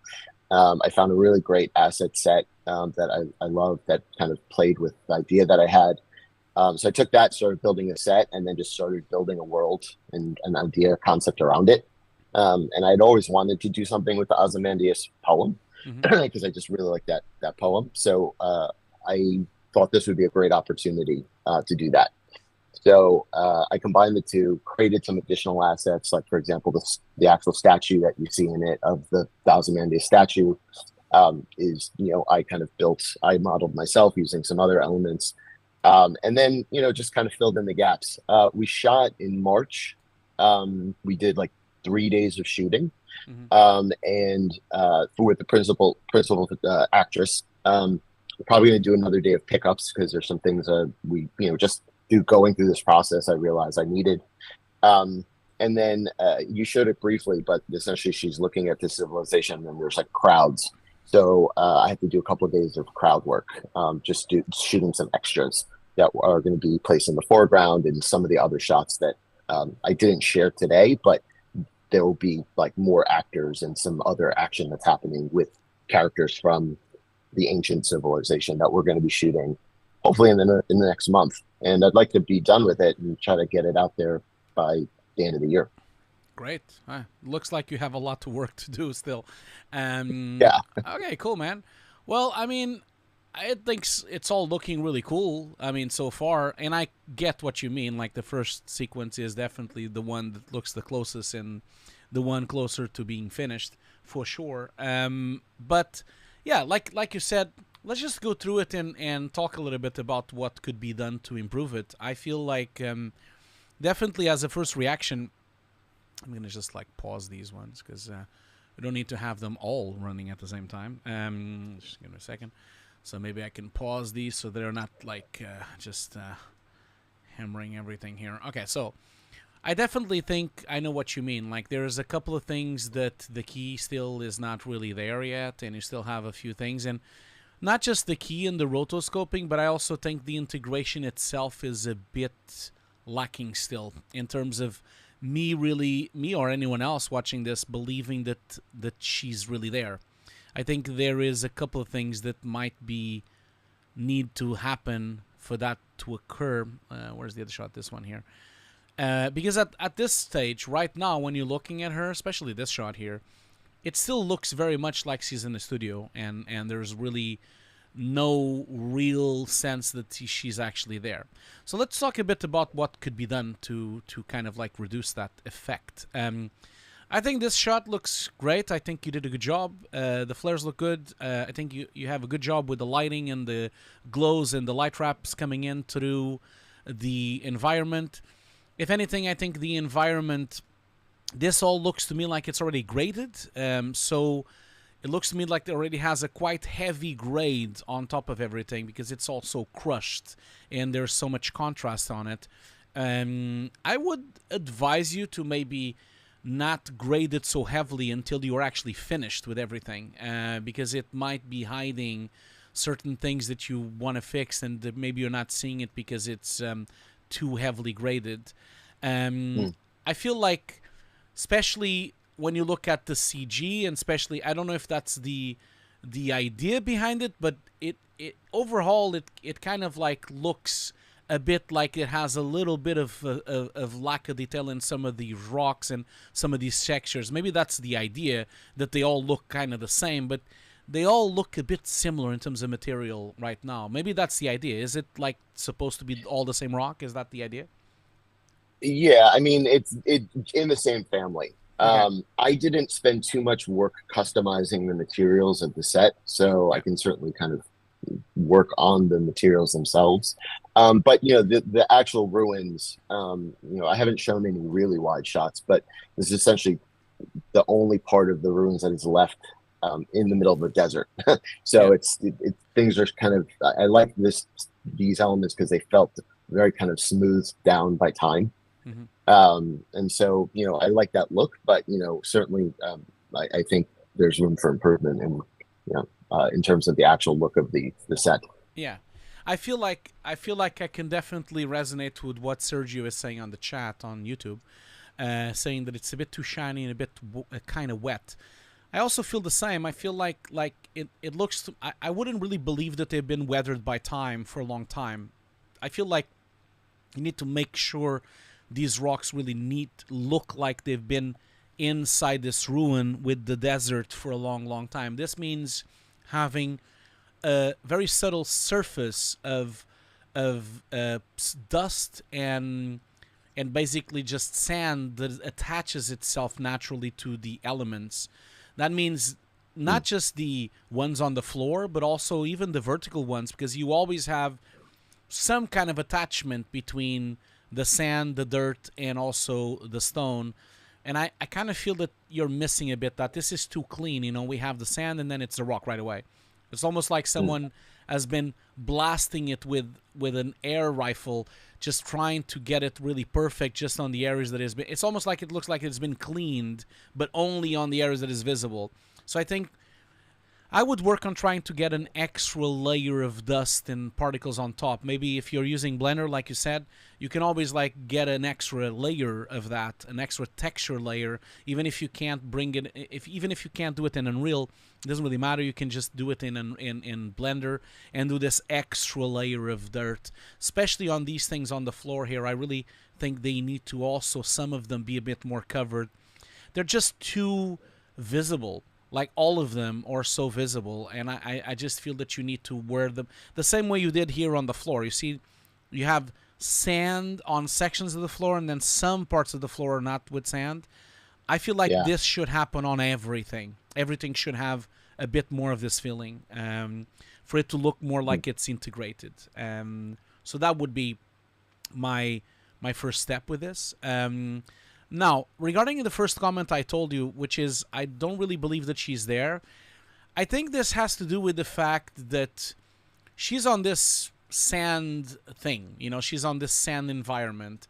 And, you know, there is really, for me personally, when I look at this close-up, for example, I feel like she is just so perfect and so sharp. And then I don't feel that there is enough layers in front of her, behind her, to integrate her into an environment that is dusty. Now, having said that, like obviously this is really difficult because of course she's an asset. She's like a piece of footage, so there's no depth to her. But maybe consider, you know, in Nuke, for example, if you use some of the machine learning tools, you can probably develop a fake depth pass out of the footage, out of her. And maybe with that pass, you can probably try to composite in some layers of debris and layers of smoke and layers of dust and sand dust into her using depth so that you see layers in front, behind, in, and on the other back so that she's a bit more integrated. Saying that, so, you know, for example, so that you feel that there's dust passing through behind, like between her body and this arm, for example, so that you see little sparks and little pieces of dust coming through in front of her, behind her, and all sorts around her. I kind of feel that all the dust you have behind her here, it's just like that. It's just behind her. It's not integrated into her. And that, I think that would really help to fully integrate her. The other thing as well that I would say is that she's incredibly sharp filmed. You know, when you look at her, there is almost no defocusing happening whatsoever on her body. So I'm not entirely sure, you know, there's almost nothing on the shoulder. I'm not entirely sure this isn't like too much defocusing you have on the background. It might be a little bit too much. And that might be producing a bit of a fake effect, making it look a bit like off scale. And if as I move on through the shots, like if I go to the next one, the one with her in here when she's walking here, this is the one I think that needs more of that, needs more smoke and not smoke, sorry, dirt and particles flying through in the front, behind, and in between her. I definitely think you're missing that to try to integrate her more into the scene. Because right now, she looks very much like a cutout. She looks very much like she's not there, and I think, and also I think the background stuff here, although it's dark because I understand it's in shadow, and that's fine, and I like the overexposure you have here and the lighting on her, and that's all nice. But I feel like these blacks are just way too black. They're missing some kind of lift. I feel like the black points need to lift ever so slightly, just the same way you have on the bottom here, just so that it looks like it has a bit more scale and there's more atmosphere living inside this room. I just don't buy it that this pure black that you have here on the tops and on this door, that would allow her to fit in more into the shot, because you see she doesn't really have a lot of blacks. She has a quite gray look into her. The lifts and the mid-tones and also the dark tones of her are not completely merged into the plate because the black points are off. So you need to like look into that. And I understand that this is not finished, so I'm just saying all these things, but I understand none of this is finished. So you just need to take what I'm saying. If you already thought about that, just please stop me and just say that I already thought about that. So yeah. Yeah, with the layering of the dust and stuff, I put in like an initial kind of pass at it, but yeah, I agree. I definitely need to do more layering of elements between her and the foreground. And then I think I definitely like what you're saying around, maybe softening her a little bit. I was wondering if you have any suggestions for where, because she's a flat piece of footage. Yeah. You mentioned maybe like doing a depth pass and like Da Vinci or something like that. Or do you have any other suggestions for doing a defocus that isn't just completely across the whole footage, that is only defocusing based on making it feel more like certain parts are out of focus, while it can keep, like, for example, her face and her eyes more sharp? Mm-hmm. Well, I mean, I would say, I would definitely say, I haven't seen the breakdown, of course. I haven't seen the original footage, but I really would say to you, be careful with those kind of things, because they can rather look fake if you start messing around too much with that. Normally, when we're doing these things, we keep the plate as it is, like exact. So if it was shot very sharp, then the whole shot needs to be sharp. And we then don't tend to change the depth of field too much, because we try to respect the depth of field of whatever was shot on camera. So if the whole thing is very sharp on camera, then what you're missing is the shot itself. The CG should be sharp as well. The only way to really do that is by actually doing a full rotomation of her in CG, have a full CG body double for her, and then you can recreate, project the footage on her, and then you can develop a full high-quality depth pass from her, and then you can fiddle around with those types of depth of fields. That's a very common practice in film, in blockbuster movies, where they do a full digital double of the person just to create a depth pass. That's a lot of work. That's really a lot of work. So my suggestion would be to not do that, since you're just you. I would suggest for you to cheating it a bit by using some of the machine learning tools that can produce some relatively fake depth of field, but sometimes they look okay. I mean, I don't know if you watched my stream last Friday, but I'm just going to share really quickly a piece of that. So last Friday, I started deconstructing the last commercial I directed, and I went through. Just going to open up the recording of the stream real quick here so I can show you what I mean. So if you go through here, this was my stream. So if we go a bit further, yeah, there we go. So that's the one. So what this is the real footage, and then using machine learning inside of Nuke, I developed this like rudimentary depth pass out of the footage. I think I'm playing at some point here. I play it here, I think. So I think it's like a bit later. I think it's here. You tell you what, I have the. It's easier for me to just show you the breakdown instead of showing you through here, so I can just play this back, because then this is the full thing. I did watch the stream, and I did see this and thought it was interesting. But you see, this is really rudimentary. You see, it fails quite a lot. So this requires some cleanup, because it merges itself to the background a lot as well. So, but this could be at least enough to make. This is definitely enough to produce a realistic atmosphere. And this is what I used to make him look like he was in the middle of this CG scene with so much atmosphere. By using that, all these atmosphere plates, which are done in 2D, some of them, and some of them on particle systems inside of Nuke, these are then merged in deep into the plate using that mask that I was showing you to make him integrated. It's not perfect. It doesn't really work perfectly, but at least I got him to have a bit more gray and a bit more atmosphere on top of him to try to make him look like he's actually more merged into that shot, So I would recommend that as opposed to doing a full rotomation of CG, because that's a lot of work, and it's not going to give you enough benefits, because unfortunately, whatever you shot, that's what you shot, and now you have to live with it. So if you wanted like more like less depth of field, you should have done that on set. And really have like a low f-stop and like really working with the focus puller to try to get that depth of field that you wanted, because it's really it usually normally looks pretty fake when you do it later. That would be my advice. Yeah, that's kind of the rule I've been following. Like Yeah. I've tried to just make sure that we captured the footage at the focal depth that I wanted.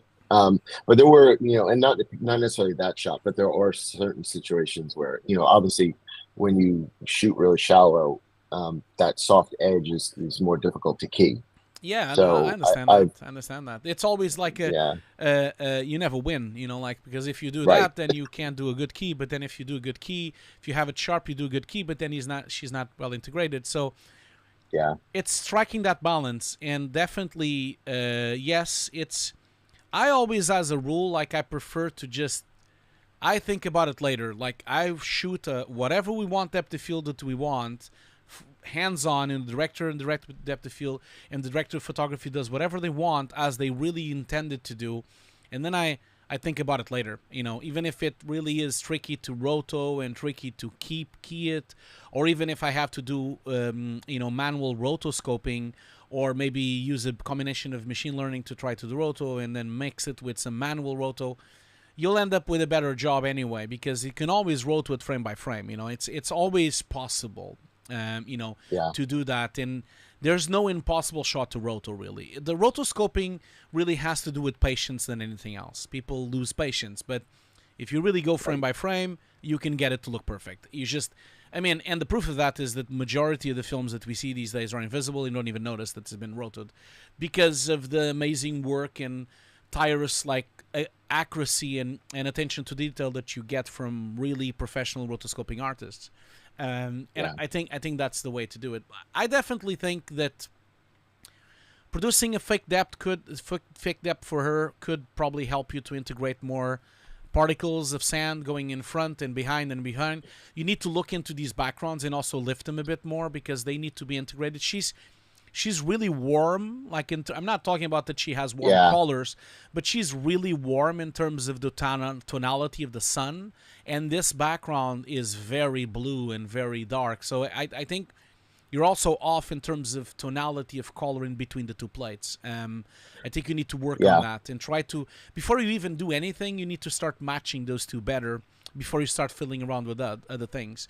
And then you go in and fix other things like these edges, these white edges you have, and some of the roto problems you have, especially the ones on the trousers there and the ones on the arms. You have quite a few fiddly edges that you need to fix, but fix the color matching of them first, and then move from there. This shot in particular, so there's a couple of shots, and this shot I would say in terms of the matching of the footage in the background is probably less close than some of the other ones, because I'm also struggling with obviously things always happen on the day when you're shooting, and so for a couple of shots we had some calibration issues with the tracking data from the camera tracking system that we're using, and the background.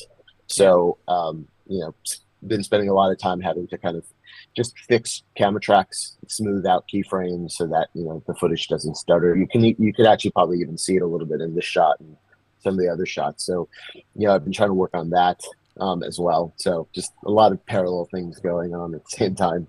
Yeah, no, I get it. But I think as an overview, I think you're doing good. Like this is, hey, this also depends on how much you want to go for this. Like, I'll be honest. Like it's, Steve, how much do you want this to look real? Because for most people, this already looks cool, and a lot of people really love it already. It really depends on how much you want it to look, because there is a percentage of the audience that will look at this and think, oh my God, this is so cool. And some audience will say, nah, it's really shit. So it depends on how much you want to work on this, because you can spend 2 years on this and get there, or you can spend 6 months and get something that you like. I feel like it can always look better. It can always look better. You can always be here forever. And I tell this to my students all the time. When they show me these show reels that are perfect, and then I ask them, how long did you have done this? Oh, I worked on it for 2 years. Well, no wonder it looks great. You never get 2 years to do anything. So But it also depends. This is your own baby. This is your own project. So, hey, if you want to spend 2 years on it, go for it. Like, it doesn't really matter. You're not being paid anyway. So it's your project. So it doesn't matter how long you take on it. I think you have to make that decision. So wherever I tell you here today, it's more about how much do you want to pick from what I say, and you make your choices like, oh, maybe I'll do that and maybe not this because this is too much work. So maybe you will never be able to blend her really perfectly, but hey, does it really matter? Maybe not. For the story, it might not even matter. So, as long as people are convinced by your story, man, I've seen amazing movies that have, not so great effects, but no one cares if the movie is good, like no one really cares much about it. And there's like really levels of quality thresholds that people can stand by the different passion that they get by the story itself, and that happens all the time. Just look at some of the winners for the Oscars on a few years back, and some films look a bit shit and they still won the Oscar because they were great films. I think there's like a level of quality that you also have to consider in that sense. I would say that, for me, I think you did a great job. Like, if you consider that this is Unreal assets and you're like doing this all by yourself, and you're doing you're doing an amazing job, Steve. Like, this is amazing. Like I can't believe you're doing this all by yourself. Like, I can't even say. Yeah, I can't really believe it either. It's been a journey for me, because I started with, really just doing a lot of practical shoots, and I was never really happy, not with the shoots themselves, but I always wanted to kind of imagine things that were beyond just people just talking in a room. And a couple of years ago, pulled the trigger on investing in some equipment, and I'd already learned a little bit about, I knew a little bit about Blender, I knew a little bit about 3D. I had done a lot of After Effects animation, and like 3 or 4 years ago, I was just like, let me just take the plunge and learn Blender, learn all these tools, and did a bunch of commercial work just as like practice to kind of get my skills up, compositing and learning all this stuff. And so for me, this is kind of just a proof of concept to say, like, hey, can I work as a director? Can I work this way and tell my stories without needing crazy budgets? So for me, I agree with you. I don't necessarily want this to be something that I spend years and years on. I want to kind of cap it, which is why I'm kind of aiming for end of the year. Yeah, exactly. Yeah, and if that's the case, man, then you need to really choose what you're really going to focus on. That's, I would say, try to focus on, because it can become quite overwhelming. Try to focus on what really matters for the story, and also what really matters if people are going to notice it at all. Like I think that the stuff that I was telling you, like in terms of the integration of her, I mean, it might be okay as long as you can fix some of these edges and you try to put some, like, less, either make her cooler or the background warmer. Those are quick fixes, that you can do, and they don't take a long time for you to mess around a bit with the color correction, do a few versions and see if you're happy. The roto is going to take a bit longer, but this is a necessary thing. Regarding the depth and trying to get her to be more defocused, I don't think you should venture into that. I think that's going to be too much work, and you can end up like spending way too long on this and not really focusing on the rest that you have to do. And because on some shots that looks fine. Like if you look at this one, for example, the shot 150. Well, sorry, 100 to 150. I think this shot, let's disregard the roto and the key, which are you still working on it, and some of the edges are a bit rough, like, and you're still working on it, especially in the fact that she's, you can kind of see that there is a bit of a rack focus on her, and nothing of that is happening on the background. If we disregard on that, I think she's quite much better integrated on this shot than she's on the other shots. And that's because you have a warmer background, you have a warmer on her, and she's looking much nicer, and the background is like shining and a bit more overexposed, and she has this brightness on the locks of hair, and it just looks more realistic because you believe the sun here, and then you see this on the sun and the hair. And if you look at this frame, looks really good. Like, look at it, like, it looks great. Like, I think you did a great job. When it moves is a bit less, but it's trying to transfer whatever you did here to the other shots, and I think it's going to be a shot-to-shot basis. I think on some shots, the background might have to be a bit colder, and some shots it might have a bit warmer. You have to like take it one by one and just balance it a bit by shot, because they're all going to be slightly different anyway. And from a technical point of view, when I watch this one, I really think for this shot to look good, there's two things that you should still at least fix. One of them is that rack defocus, because I think it's a bit distracting that she goes out of the focus. You know, basically the DOP... she is soft a little bit. Yeah, so the DOP went and missed a bit of a beat there. You need to transfer that missing beat into the background as well. The background also needs to increase depth of field and then decrease. You need to like have that little mistake on the background as well. That's problem number one. And then problem number two is the track. I think she's floating on the end. It looks to me like she floats a bit on the track. You know. Yeah, that's actually the thing I mentioned earlier. There was a bit of bounce on the tracking system, and long story short, the sensor that we're using is very sensitive, and if it's even just a little bit loose, it registers more movement than the camera was actually moving. Yeah. And so I just need to kind of go back and smooth out the keyframes in Unreal, so that she matches better. Yeah. So, and there's a couple of shots that I have to go back and do that too. Just across the short. Yeah, and there's obviously if I go frame by frame, you can kind of see that there's like quite a lot of white edges on your key that need to be fiddled around. You need to like erode some of these edges and just paint them maybe on some of them. Like this one here, you have all these white edges that can't really be there because there's no light wrapping happening there. So that also needs to be kind of fixed. Not too much, but keep the big scope in mind. You have too many shots to do, so you need to like do it, but not perfect. You can't go too deep into it. You just need to fix it enough for us to not see it. And one thing I would say as well on the shot overhaul, what would really make it more believable that she's here is that I don't really buy that these glasses are black. I don't buy that she would be on this environment and you wouldn't catch any reflection whatsoever on those glasses. Especially because there's a blue sky on above her. Of course, we can debate, maybe I should have had an LED on the top and then that would have reflected, or that and that. That's not possible anymore because you've shot it already. But what is possible is you can really quickly track in something into here.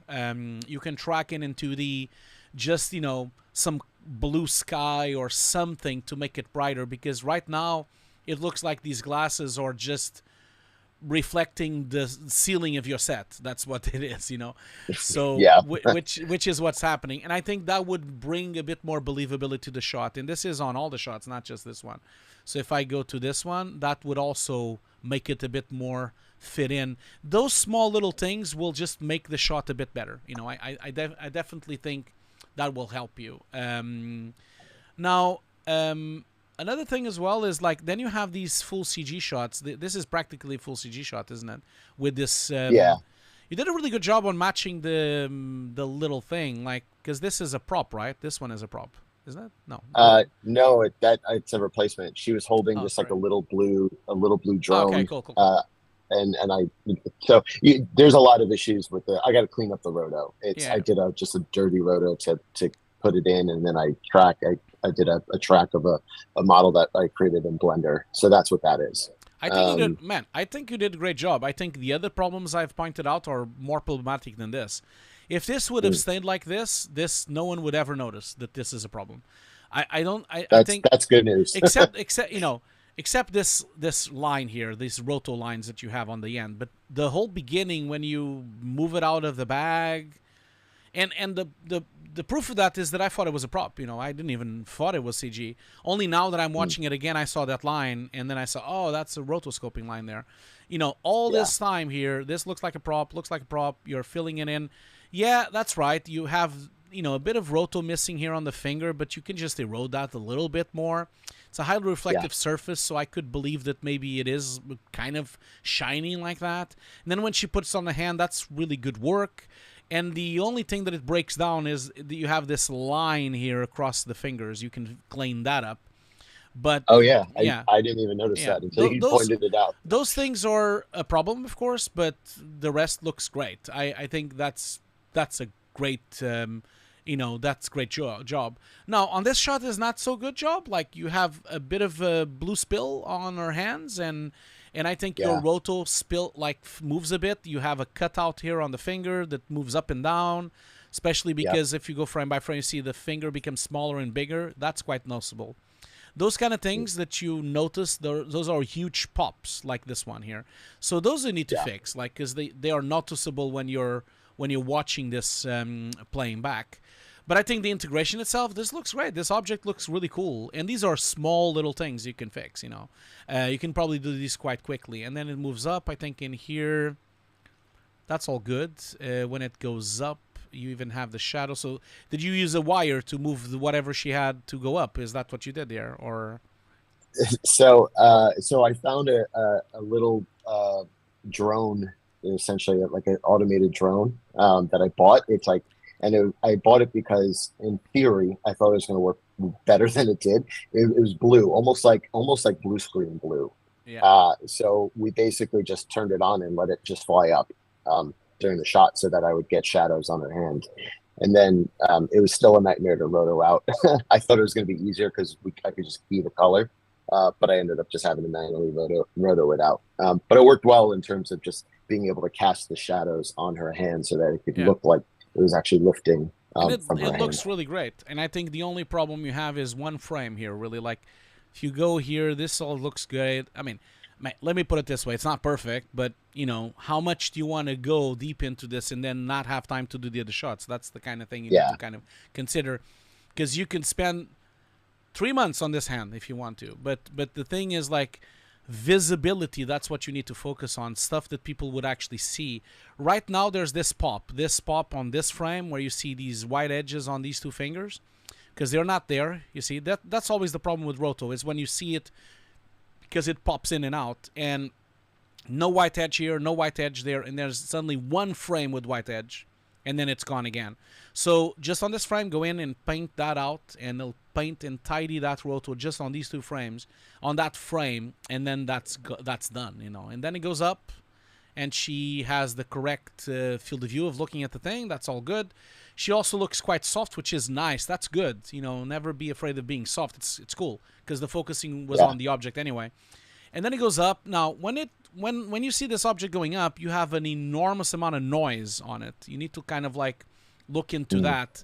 There's like a lot of extra sampling that you need to bring into this motion blur for it to look okay, because you see all of that. Now, if you can't afford to render this with a high quality sampling, there's always one way. You could always paint this out. Like that happens all the time in CG, where you basically get a brush and get a smudge, like a blur brush, and start brushing these things out. That happens all the time in film, in commercials. We paint grain out all the time. Now, if you can pinpoint where this noise comes from, you can try to denoise just that plate, just that pass. So, for example, if this noise is coming from, like, let's say the specular pass, you could try to denoise just that pass and then rebuild the CG. If that's not the case, then yes, there's a couple of ways of trying to... Of course, the best way is to brute force it and have a lot more samples in CG and just leave it on the farm with a weekend, or a whole week if you need to. To try to get all that out of that, with all the CG shots, I sort of decided on a sample rate that was enough for me to kind of get a good idea of a good sense of the shot, and then composite it. And then I was planning on kind of just going through and like shots that are like really noisy, just going back and resampling them. Yeah, maybe this one is one of them. Because the noise is going to introduce like a bit of an uncanny valley into the shot, and it's going to make it look a bit fake because of it. And so maybe just do it like you said, shot by shot. Nub is saying, remember, your computer can work while you're sleeping. Totally. That's a good idea, Nub. That's true. Even if it warms up the room a bit. Computers. Even if it warms up the room a bit. Right. Yeah. So I have one of the things that I've sort of been struggling with is on the shots that are like almost entirely CG. I would say pretty much every shot. So every shot that I'm rendering without motion blur and without depth of field, so that I can change it and shift it. So for example, for like rack focuses and where I may just want to just creatively make it a depth of field shallower or wider than I want it to, than it actually might be. So I've been struggling with just the order of operation in terms of like where to put in Nuke, where to put the motion blur, and where to put the depth of field in coordination with other things like chromatic aberration and vignetting and all that stuff. Some of them are, vignetting obviously is like last, but with the motion blur and the depth of fields, it's a little trickier because there's other elements also like the sand and the dust, and those also need motion blur. So that's one of the things I've struggled with the most in terms of the compositing part of this. Yeah, no, I get it. Like that's always the case. Like the best case scenario is always for you to motion blur everything on 3D and the depth of field also in 3D. But that's just not a feasible scenario for this amount of work. You just don't have the resources to do that. So you need to kind of think smart. And I think sometimes it's about doing shot by shot basis. Some shots might be able to be done with the vector pass and the depth of field pass inside of Nuke. Some shots you might get away with blurring it on 3D. I think it's going to take, like, you're going to have to pick your battles here with that kind of thing. I definitely think that that was the only shot that I really noticed a problem with the motion blur. Also, there's another thing as well. Like there's some shots here that don't necessarily need to be done in 3D if you start thinking about it. Like, I mean, someone on the chat was suggesting that maybe matte painting could be a good work, like Cola VFX is saying. Also, a good tip is not to hesitate by doing big matte paintings instead of camera rendering. A lot of times, just doing one frame that is baked and then moving it in the 3D system of Nuke could probably potentially do just fine, I mean, and it could just work just fine. Like, give an example. This shot, is this background actual CG rendered or is it just a still? That's actual CG. Yeah, you don't need to have that as a CG. If you think about it, it could just be a still. Sorry, actually, no. So it's a still, but it's a rendered still. That's it's fine. Not, but that's fine. Yeah. That's okay. A lot of them could be still rendered stills. And even some of them could have parallax if you project them into the surface of CG. This is the old school methodology of baking lighting and baking in projection. This is still being done today. Like even today, most blockbuster movies are still done this way because it just saves so much render time in 3D. Yeah. And then you can introduce motion blur inside of Nuke using the scanline render instead and the vector blur inside of Nuke. So there's a lot of ways of playing around with that, even with complex shots, with baking and projections. Now, I really like this shot, by the way. I wanted to ask you, like, this is, of course, CG double, isn't it? Or did you just shot it really far away? No, we photo scanned her. It's not a really high resolution. It's not like, AAA film level digidouble, but I did use photogrammetry and we basically scanned her. So I have a digidouble of her. Cool, man. I think it looks great. I think she's in at least two shots that I saw that happens. I think it's also was it on this one? Yeah, there's a couple. That she shows up. I think there's another shot where she's walking in. I think it's on the on the first sequence. That's right. On the first sequence, she also walks in as well as a CG character. It's here, I think. Yeah, it's the next shot. It's the next shot. Yeah, there you go. Yeah. That looks cool, man. I think you did a good job. I wanted to ask you, like, this heat haze that you have, what is this actually? Is it like there's fire behind it, beneath it, or is this just the heat of the desert that you're trying to do? Yeah, so I go back and forth with the heat haze. It's been I add it to some shots and then I take it away. It's heat haze just from the heat of the desert, and I've been trying to creatively just figure out where it's appropriate. I left it in the shot, but I can kind of take it or leave it right now in terms of stylistically. I think the heat haze is fine. I don't think that's a problem. I more feel like it's too wispy. It has too much detail. It needs to be more blurry and more wiggly, because this heat haze is so sharp and you see so much detail into it. It looks like there's literally a fire below here. I think it needs to be more wavy and more soft and more blurry and a lot more subtle to make it look like a heat haze from the desert, because also the desert's heat haze usually is only visible when you're really in distance and in the middle of the desert. Obviously, because of this ruin and because of the shadow, this area would be a lot cooler than the outside desert because there's shadow here. And then the heat haze would be a lot less because it's so much cooler inside this environment. So I would definitely tone that down. There's an example of it. I think it's 2 shots from now in this. I think it's in the sequence. It might be the last shot that I rendered in the sequence. That it acts like the way you. No, the one that you were just on. The clip that you were just on. This one. Yeah. And this one? The one that you were looking at with the heat haze. This one, yeah. If you scrub to the end. There's another one. I think so. I can't remember if I rendered it. Yeah. So it's much more subtle in this last shot. That's nice. Yeah, that's nice. You need to make it like that. That's exactly what it should be. Cool, man. Okay. Okay, so then this shot here, of course, I'm just mentioning this because this is such a different shot as well, with this liquid coming through. Is this Blender, or is this where is this coming from? This is Liquid Jet. Okay, this looks great, man. Really good. Really reminds me of The Dark, the Netflix show. Of that. Okay, yeah. Yeah, have you seen that show?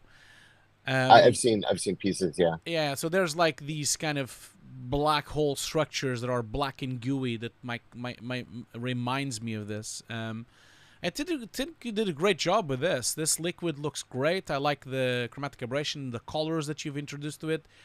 It needs more samples though, because you can kind of see the sample cutting, like the motion blur is not enough here. You can kind of see it when it frames, when it stops, and that will introduce some more nice detail if you do that. Now, if you're rendering this in 3D directly, you could still keep it that way and then put an additional motion blur in 2D on top of it. Try that, because even if it produces artifacts, it's liquid. No one is going to notice that it's an artifacty thing because it just will look like liquid anyway. So maybe introduce 2D motion blur on top of your already 3D motion blur. That could help on that shot at least. On this shot, you don't notice it as much, the sampling, the lack of sampling. You don't notice it as much on this shot. It's only in that first shot that you notice it. Again, I think the liquid is fine. I think it's just the rocks and the environment that needs to have a bit more detail. I think I would much prefer to have different types of qualities on these shaders and these stones. I think you should introduce a bit more variety on that. But it is a nice looking shot. Man, awesome. I would say that I definitely think this is, in this shot here as well, this shot suffers a few of the same things. Like, this is way too clean. As you can see, I think it's too perfect. This displacement needs to be a bit more broken up and a bit more dirty. Again, you have a bit too much noise on the CG as well, but it's a bit better than the other shot. I like your flare. I like your lasers. These look really cool. These look really nice. Really nice art direction that you've done here. But man, I think you need help because this is too much work. Yeah, I would love some help. It's just the thing that I have right now is time.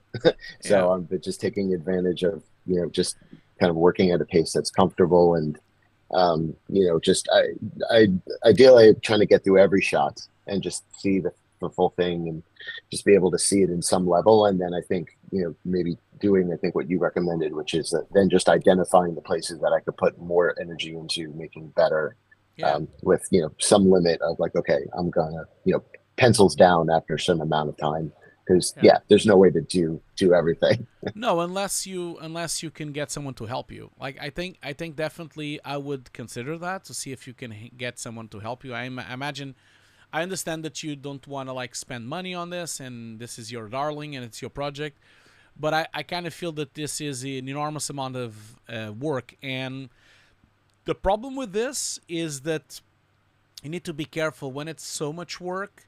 You can be dissuaded by it and not want to do it anymore, and then give up. Be careful with that, because sometimes when when we are dealing with too much work and don't really feel like we have control over it, we might give up, and that's why a lot of projects don't get finished, because people just like, give up. And I think you should, like we've talked about already during this call, try to focus on what's really important for your story. I think some of the stuff is already in a really good place. I think the particles look great, the lasers look great, the scanning thing looks great. The object on our hands just needs a little bit of fiddly with the roto and it's done. I just think these shots are in a really good place. It's probably a good idea for you to put all of them on the same level. So maybe stop with all of these and move on to the next ones. And because I'm assuming you have a lot more. I mean, how long is this film? How long is the film gonna be? So I'm trying to limit it to around 6.5 minutes tops. So if you're do you only have these shots started, or do you have a lot more started?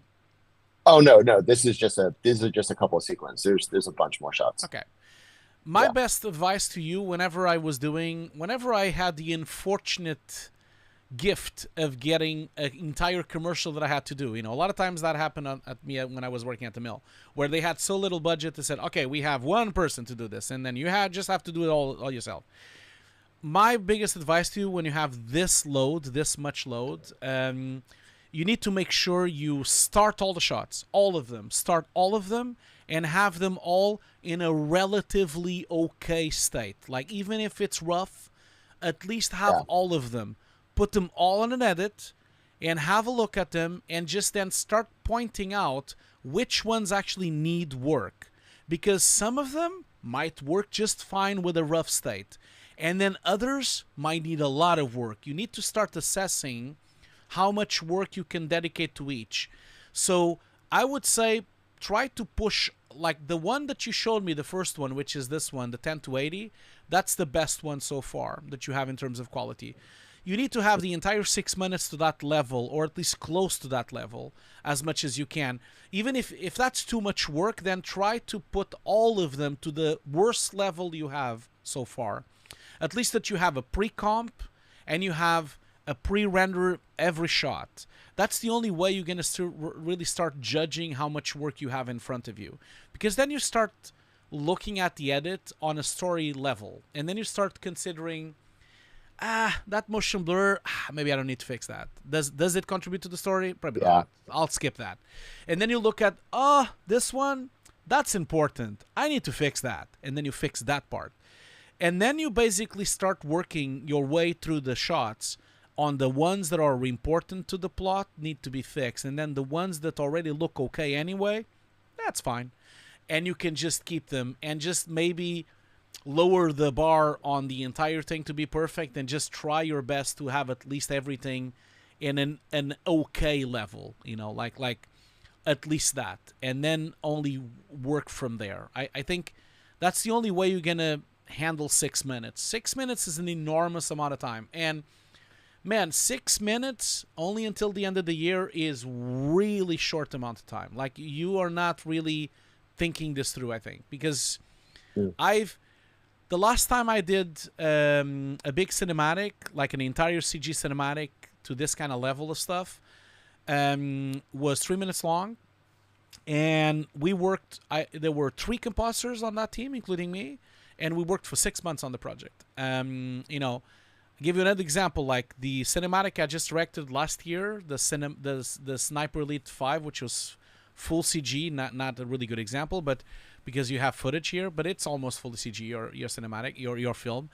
That thing was 3 minutes long, and we had 3 compositors, including me, and we had multiple CG artists, of course, and it took us a year to do. So I think you need to start thinking that you might need more time or you need more help. It's a lot of work, for you to. Steve, I'm just telling you this because I don't want you to like kill yourself trying to do this. It's a lot. It's a lot of work. 6 months is 6 minutes is a lot. Like there are films that only have 6 minutes of VFX. It's a lot. It's really a lot of work. So I so the sequences that you see here are probably the most. I kind of intentionally shared the ones that are the most VFX heavy. Yeah. So the 6 minutes isn't just a back wall to wall like crazy effects. There's a lot of like just actors with emotions and gestures and just their actual performances in that 6 minutes that I have that I'm not showing.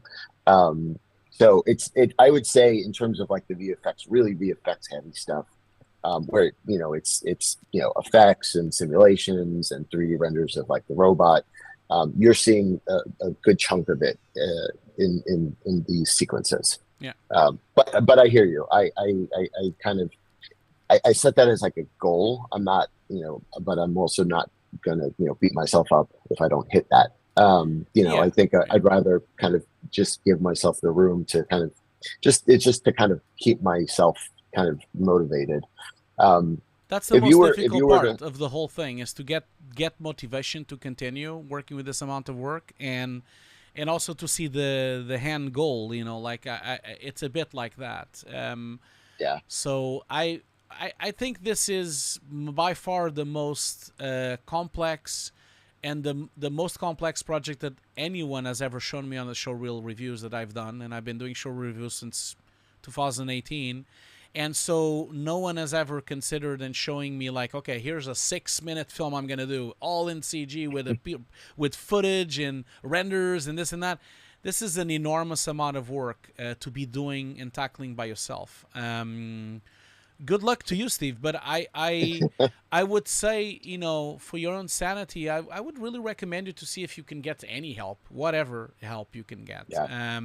Even if it's, even if the help doesn't really finish shots, but at least it helps in some way, something. And the giving back thing could be a good idea. Like you could try to get some people to help you, and then you can say, okay, well, you help me with this, and then the shot is for your show reel if you want, or something like that. I know I'm the first to always denounce anyone trying to get work for free. I always denounce it because I never really ask anything of that from anyone. But if someone offers, maybe you consider that, and maybe like have a really serious conversation with whoever is going to help you with that. I just feel that you kind of should get some help. It always helps to have even if not like someone to bounce ideas around and try to not get stuck by yourself, and those things help, so. Yeah. Well, definitely talking with you is super helpful just to get another set of eyes, because I've definitely shared the work with people, but not everyone has that eye to understand it from the VFX standpoint. So it's really helpful to just get your take on it. Of course. Thank you for that. I appreciate it. No problem. And I'm happy to continue this conversation. I mean, we can't really stay here forever talking today because I have a stream to finish, and I still have to do the giveaway. And today I have a deadline. Yeah, no worries. Today I have a deadline because I have a meeting with the client at 6, and so I have a meeting in half an hour. So I still have to wrap this up, and I still have to do the giveaway, and then I need to also rest a little bit before my client's meeting. But I really definitely, I can already tell you, Steve, I'm happy for you to contact me more if you want.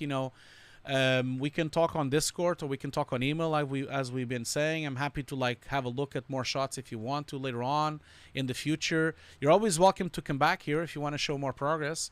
In fact, I really tell people to do that. We've had multiple people on this show over the years since 2019 that have returned multiple times. In fact, I have an artist that came 4 times to the reel.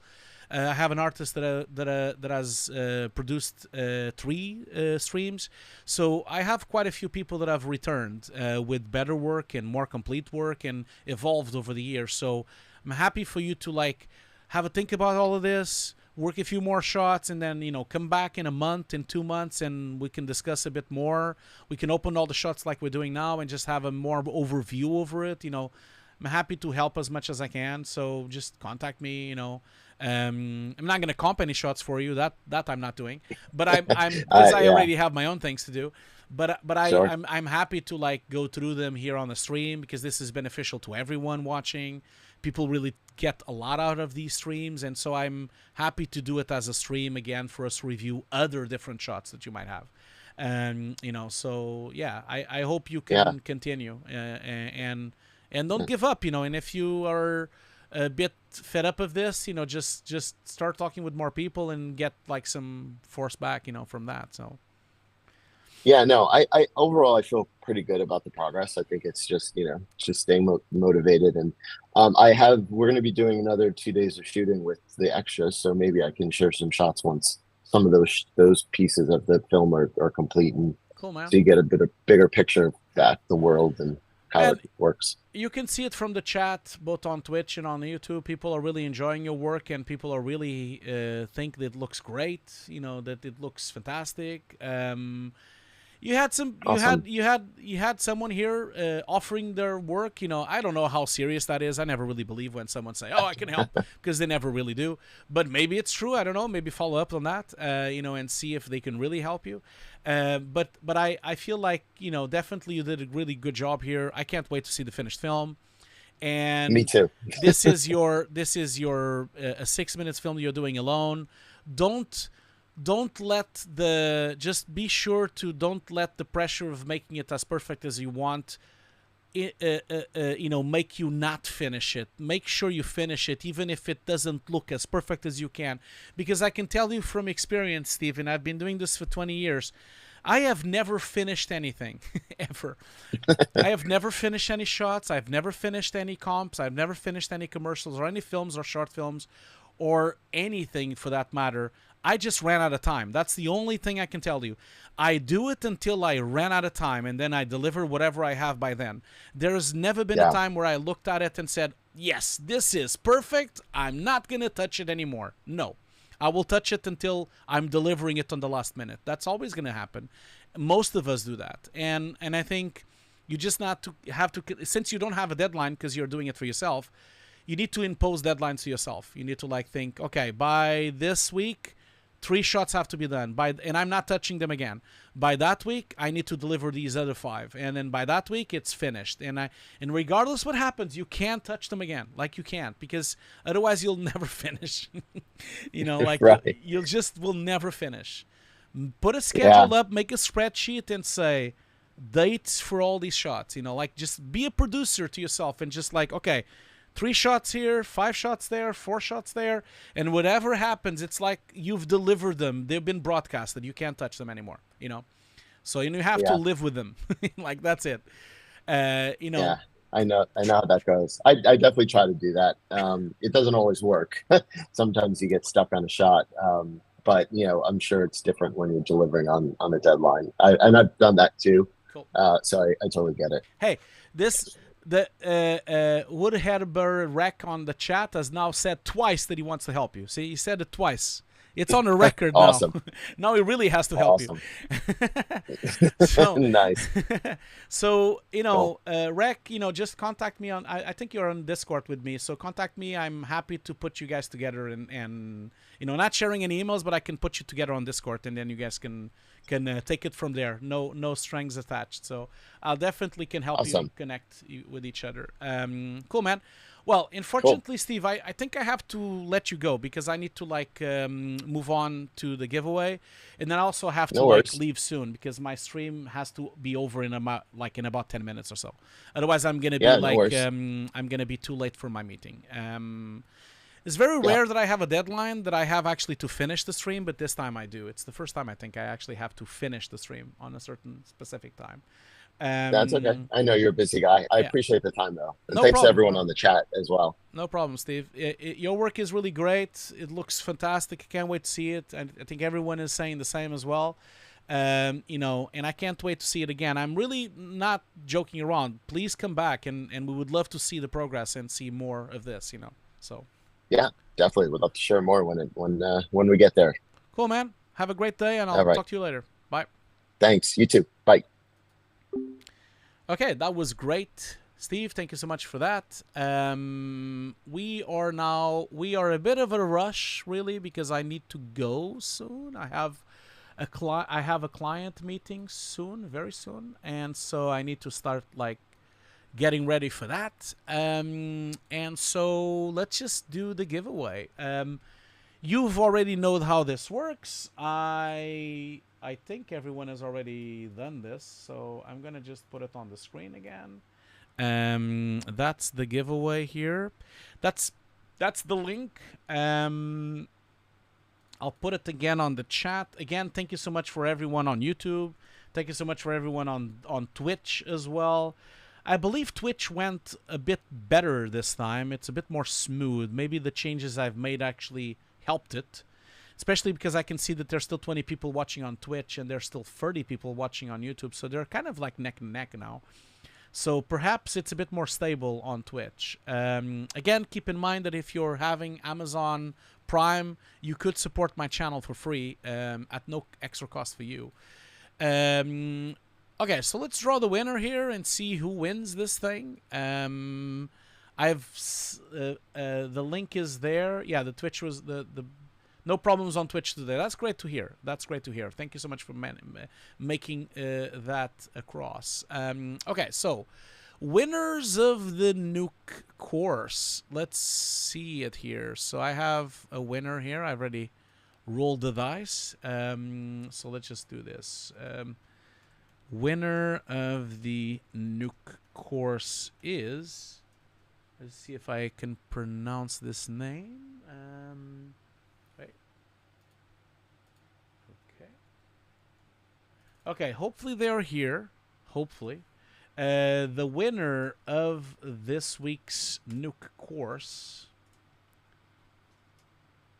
is Carlos V. Mota. I think that's a Twitter handle, I believe. That's what it looks to me. Hopefully they're here. And they've won the... Oh, yeah, here he is. That's great. So Carlos is already here. I can see them there. Carlos Victor Mota. That's exactly the name I have here on my side. So, Carlos, you've just won the Nuke course. Congratulations, my friend. I will be contacting you very soon. And congratulations for that. Hope you've enjoyed the stream. And I'll be contacting you in the next few days to give you the access to the course. Just wanted to mention real quick that the person that won last week on Friday, I haven't contacted them yet, but I will, don't worry. I've just been a bit busy this week. But congratulations.